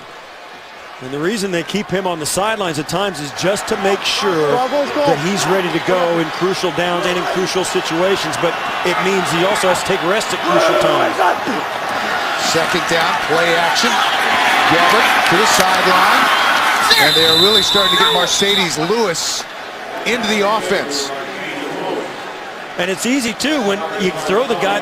Mercedes Lewis, for those people who don't know, is like, well, when you stand next to him, you'd swear he's 9 feet tall, but he's like 6'6", and he's a huge physical specimen. And early in the game, Gabbert was throwing the ball, and they ended up at his feet. You get this ball up above his numbers, and that guy can catch it. And it's, I mean, in front of him and behind him, past him, he can reach out and grab it. And I think he does much better when Gabbert gets that ball high. And shift back into the shotgun. Lewis has had a disappointing season so far after catching 10 touchdowns a year ago. Still looking for his first this year. And that is caught at the 20-yard line. Another nice pickup for the Jacksonville Jaguars and a dart to Chaston West. Yeah, and that first down gives Mojo the chance to stay on the sidelines and stay fresh. And he has not been injured, or that we know of. This is strictly a chance to keep him fresh on this drive, particularly when it's moving well. Owens in the game after the pickup of 5. Gabbert 17 of 29 for 171. 2nd down. Owens. And he has another Jacksonville first down. Close to the 10-yard line. That was good for 8. We're right about there. You thought, well, maybe it's not a good idea. Then Owens makes something out of it.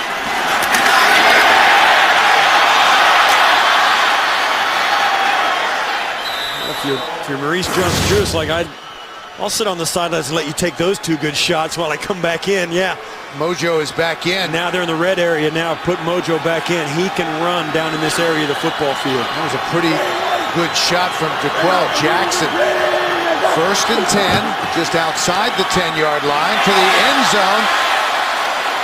And Jason Hill was all alone, but Gabbert couldn't deliver the football. Well, he was being guarded by Brown, and Brown fell down. And it ended up, Gabbert threw the, you see there, how open can you possibly be? And Gabbert had already let this football go. If he waits a half a second, he throws that in for a touchdown like they're throwing against nobody. 2nd and 10. Dick Duran, the Browns defensive coordinator. Browns lead by 7. Maurice Jones-Drew cuts it back, lowers his shoulder, down to the 8-yard line. Jackson with the stop. This is the part where point of the field is so crucial. This has been a very short game with 6:27 and counting. You're not going to get the ball back that many more times if you're Jacksonville. You've got to punch it in right here because your defense has not shown the ability in this second half to stop this Browns offense. You know they're going to be able to move the football and at least punt you deep into your own end. 3rd and 7. They can still get a first down if they get it down to the 1-yard line. Gabbert. Brought down from behind, and he threw it out of bounds. That's going to be a lateral. Yeah, they're going to spot it at the 24-yard line. The ball is thrown back and out of bounds. 4th down. All kinds of pressure. And that's what they do. And what happens to a quarterback? He's going to move out to his left, but he can't sense how close Mitchell is. Oh, not Mitch, excuse me, that's Sheard. And he just throws it, and it goes backwards. And that's like pitching the ball backwards. That's a live football when the quarterback throws it backwards, and they spot it where it goes out of bounds. And he's really lucky there wasn't a Cleveland Brown there to scoop it up. Meanwhile, the field goal try is through from 42 yards.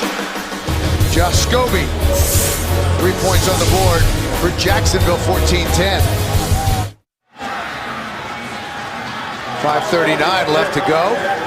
Browns will get the football with a 4-point lead, 14-10, after the Josh Scobie field goal.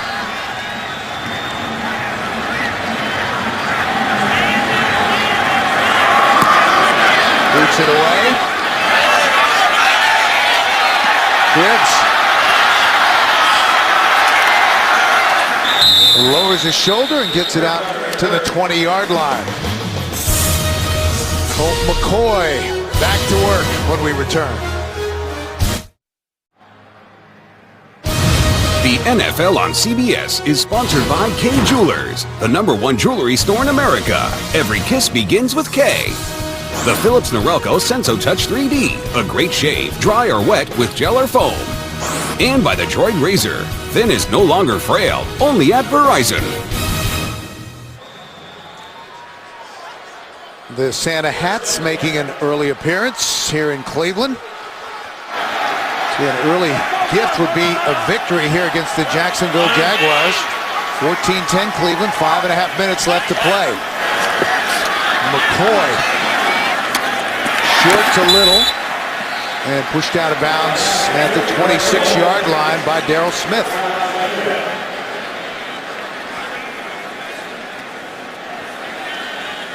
That was good for 6 yards.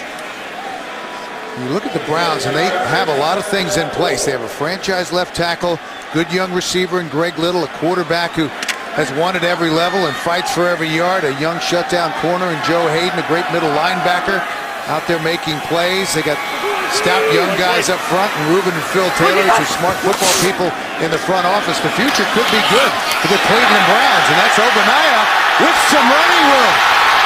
Chris Obaniah up the sidelines and out of bounds after a big gain for the Cleveland Browns. And he pulls up lame right there, does Obaniah. He pulled a hamstring, and that's not good.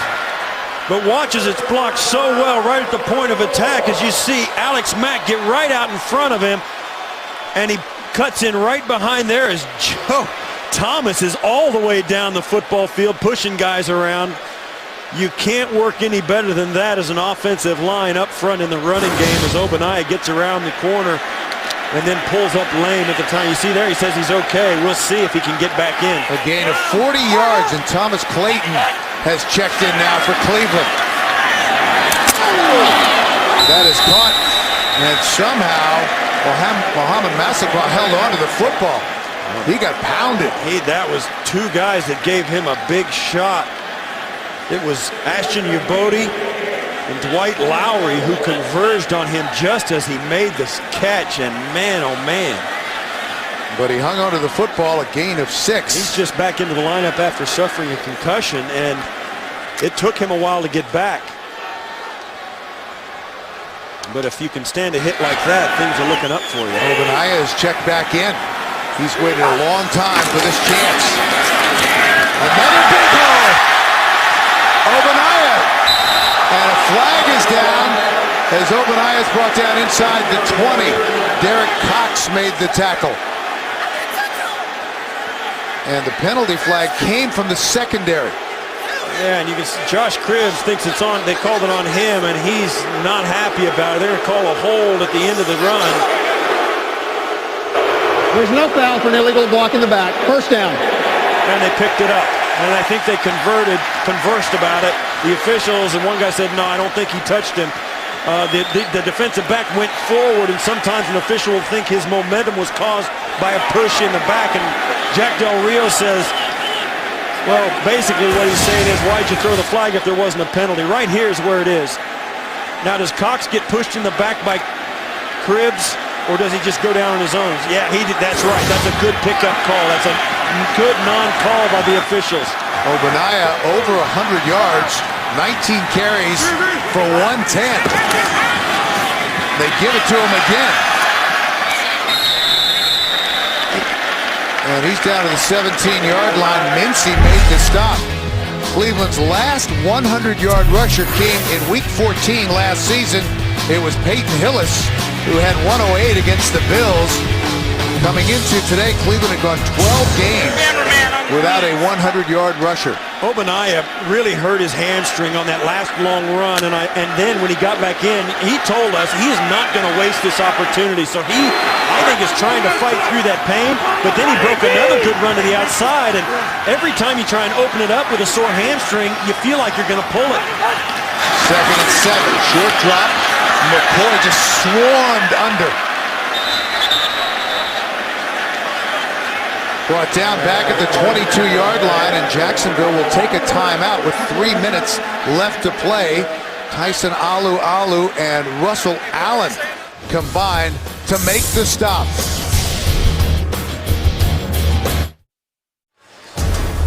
Back in Cleveland, and tomorrow on CBS, it's a Hawaii 5-0 everyone will be talking about. Jimmy Buffett guest stars on an all-new episode tomorrow, only CBS. So the Browns facing a 3rd and 14. They have to get it to the 9-yard line for a first down. Yeah, this is their quarter, 60-36, and 4th quarter scoring this season. A field goal makes it a 7-point game. Ogbonnaya on the delay and is brought down at the 20.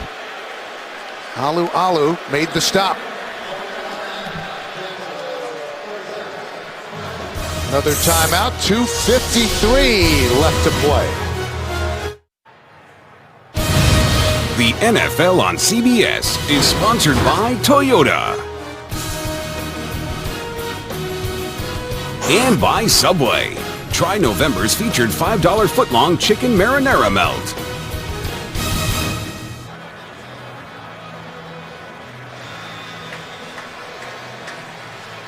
Chris Ogbonnaya has been the workhorse today for Cleveland. 21 carries, 116 yards, and now Phil Dawson wanted to try to make it a 7-point ball game. From 38 yards out. No good. Wide to the right. Phil Dawson doesn't believe it. Dawson said, "What are you talking about?" To be no good, if it goes over the top in any way, shape, or form, that's a good kick. And watch here, the ball, the inside edge of the ball has to be outside the outside edge of the pipe. It has to miss the pipe completely to be no good. So this gives us a better angle. And the official is standing right underneath that pipe. And boy, that looks close, but the official right there says no. And if the ball, any part of the ball, well, that's good. If it goes over the top of the pipe, it's good. Well, I don't know. He's standing there, so. The play is not reviewable as the ball passed above the top of the upright. The field goal is no good. First down, Jacksonville. That's right. If it goes below the upright, of course, they can review it and look at it. But if it goes above it, it's strictly a judgment call. And what happens is the inside edge of the ball, like I said, the inside edge of the ball has to be outside this edge. And if the ball curves and goes outside, then it's no good. If any part of that leather on that football is inside the outside edge of that pipe, it's a good kick. So it remains a 4-point game. Just under 3 minutes remaining. That's caught by Thomas. Close to a first down. And of course, the only thing that changes for Jacksonville is that if they can score the touchdown, they won't just tie. They'll win. And oh man, I'll tell you what, that's a tough no good kick right there. Jacksonville up in a hurry. 2nd and 1. Maurice Jones-Drew. Brought down just short of the 45-yard line again by Jackson. Remember, Dawson had 4 field goals last week against the Rams, but he missed the game winner from 22 yards out. That's going to take us to the 2-minute warning unless Gabbert makes a very quick snap right here, and they're not going to do it. So we've reached the 2-minute warning here in Cleveland. Browns nursing a 4-point lead, 14-10. We mentioned last week the Browns trailed the Rams by 1, just over 2 minutes left. 22-yard field goal attempt. The snap went off Alex Mack's foot, bounced to Brad Maynard, and Phil Dawson's timing was disrupted, and it was wide left. And he just missed a couple of moments ago, so it remains a 14-10 ball game. Gabbert, and that is caught for a first down for Jacksonville by Mercedes Lewis, who made the tough grab. And I'll just go back to that kick that we just saw a moment ago by Phil Dawson. I thought it was good. And obviously I'm with the camera angle and the angle that gives me, and the official standing right underneath the pipe, but I thought that kick was good. Play action. Gabbert trying to go deep. Gets rid of it and throws it away. 1:31 left to play. It'll be 2nd and 10 for Jacksonville.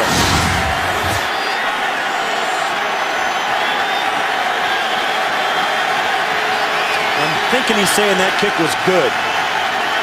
I don't think that's exactly what he was thinking. May not be a direct I think he was thinking something with a little more emphasis.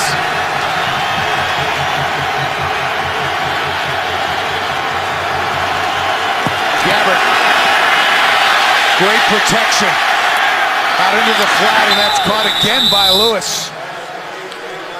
Well, Mercedes Lewis has been a non-entity in this offense for a long time this season. He's disappeared for stretches. But today, there's been some times when he's really come through. And once again, Gabbert gets that ball up above, up and high in his body, and he can really catch it well. 7 catches, 63 yards to the Pro Bowl tight end. That's the kind of day they need him to have every week. 3rd and 4. They have to get into the end zone. A field goal won't do it. 4-down territory for Jacksonville. Gabbert, and it will all depend on his forward progress. Jared Dillard made the catch. Yeah, they're going to mark him a yard short as his progress was out to the 34-yard line of the Cleveland Browns. I'm going to take a quick snap. Jaguars have there we go. Timeout remaining. Let's see if they were drawn offsides or they jumped offsides. They all agree, and this is on the Browns. Encroachment, defense number 98. 5-yard penalty, first down. They call it on the rookie, Phil Taylor. You can't take those kind of chances down inside because the officials may not see it, even if you don't see anything. And there was a slight waiver down inside, but that's not enough. 1:06 left to play. Gabbert, incomplete. Thomas, the intended receiver, is thrown well behind him. Perhaps a miscommunication. Yeah, Gabbert's not happy with the way that route developed down the field, and he's letting his guys know about it. And I'll tell you what, I like it. As a quarterback, you've got to direct traffic out there, and those guys have to know what you want from them. And just like anything, you got to correct them right when they do it. Next time they'll remember. Tough physical game. 2nd and 10. A minute left. Incomplete. That'll bring up 3rd down. And that was a bad throw. Tried to hit Mercedes Lewis again, but Scott Fujita was with him stride for stride. Yeah, Fujita, I think that ball hit Fujita as it was coming down. And they've come alive here in Cleveland. This has been a very close game the entire way through, and it's coming down to this one final series to decide who's going to win it. 4-down territory, 3rd and 10. Gabbert again, great protection, incomplete. And a flag. Jason Hill was the intended receiver, and Joe Hayden may have got a hand in there early. Yeah, he twisted it around. Defense number 23. Automatic first down. Hayden reached with his left hand and pulled with his right hand and watches the receiver. Hill's going to go over on this crossing route and make this catch. And as he goes up, Hayden's going to spin him around and pull his hip down. And that's why that's interference, and it's a call you're going to get called on you every time as a defensive back. And Hayden didn't have to do it. He got a piece of that football. But he just didn't have enough confidence that he was going to make that play. 52 seconds left. Jacksonville with one timeout remaining. Gabbert protects it, finally breaks down, he throws it away. 46 seconds remaining. Yeah, Emmanuel Stevens put the heat on him. Came over from waivers from Atlanta this year. And coming up, time permitting, after the game, the NFL Today update presented by Verizon. Join JB, Dan, Shannon, Boomer, and Coach Cower for all the latest NFL scores and highlights from Week 11.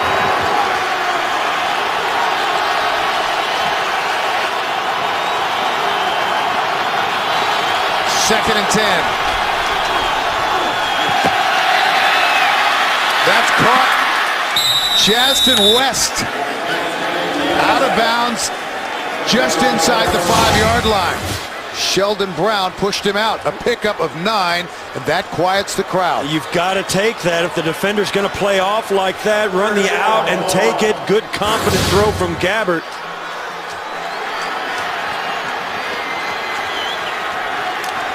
Justin West signed earlier this season from the Packers practice squad. Had 3 catches last week against the Colts. So 3rd and 1. Maurice Jones-Drew just powering his way forward and a first down.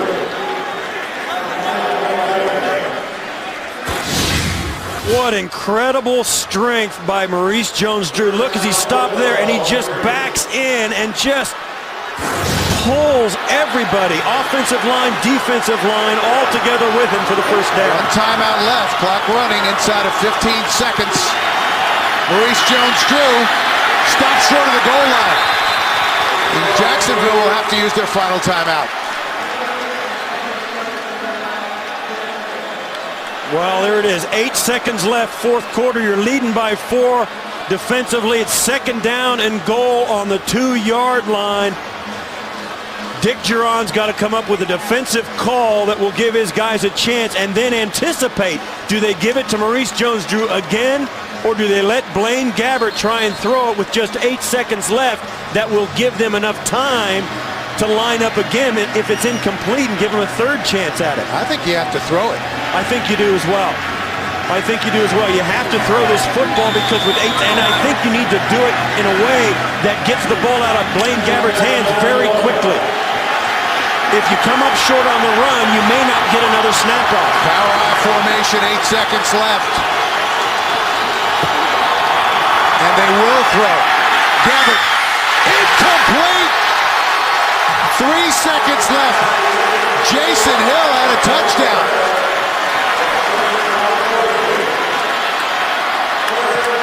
Here it is, and this is what everybody who's watching this game is rooting for as you watch this last incompletion. 3 seconds left on the clock.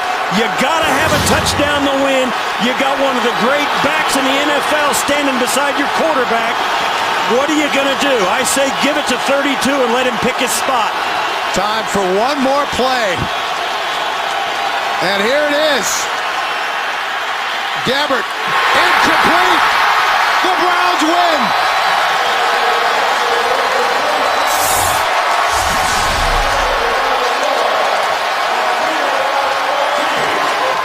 What a finish.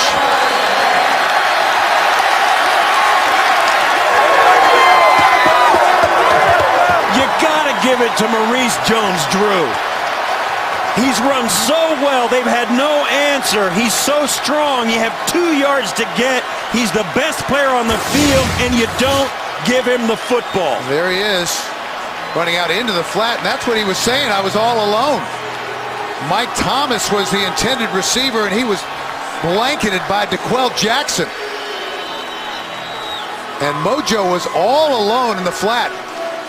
It was gonna, if they hit Maurice Jones-Drew with the play, he'll catch the ball and have one-on-one with a defender after he catches the football. He'll have plenty of time to catch it and turn upfield, but they never even looked at him.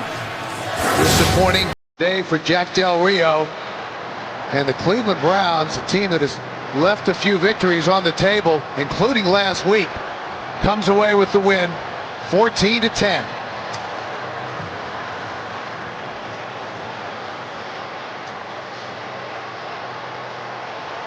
Tremendously competitive game. As you watch here, we'll give you another look at that last touchdown. Maurice Jones-Drew is going to come out this direction, and watch, he'll have one defender who comes with him, but he's clear in the end zone. You see that? Fujita's out there 3 yards in the end zone. That would have been a catch there with a one-on-one tackle, and Maurice Jones-Drew hasn't been tackled by one guy all day. So the Cleveland Browns win it 14-10.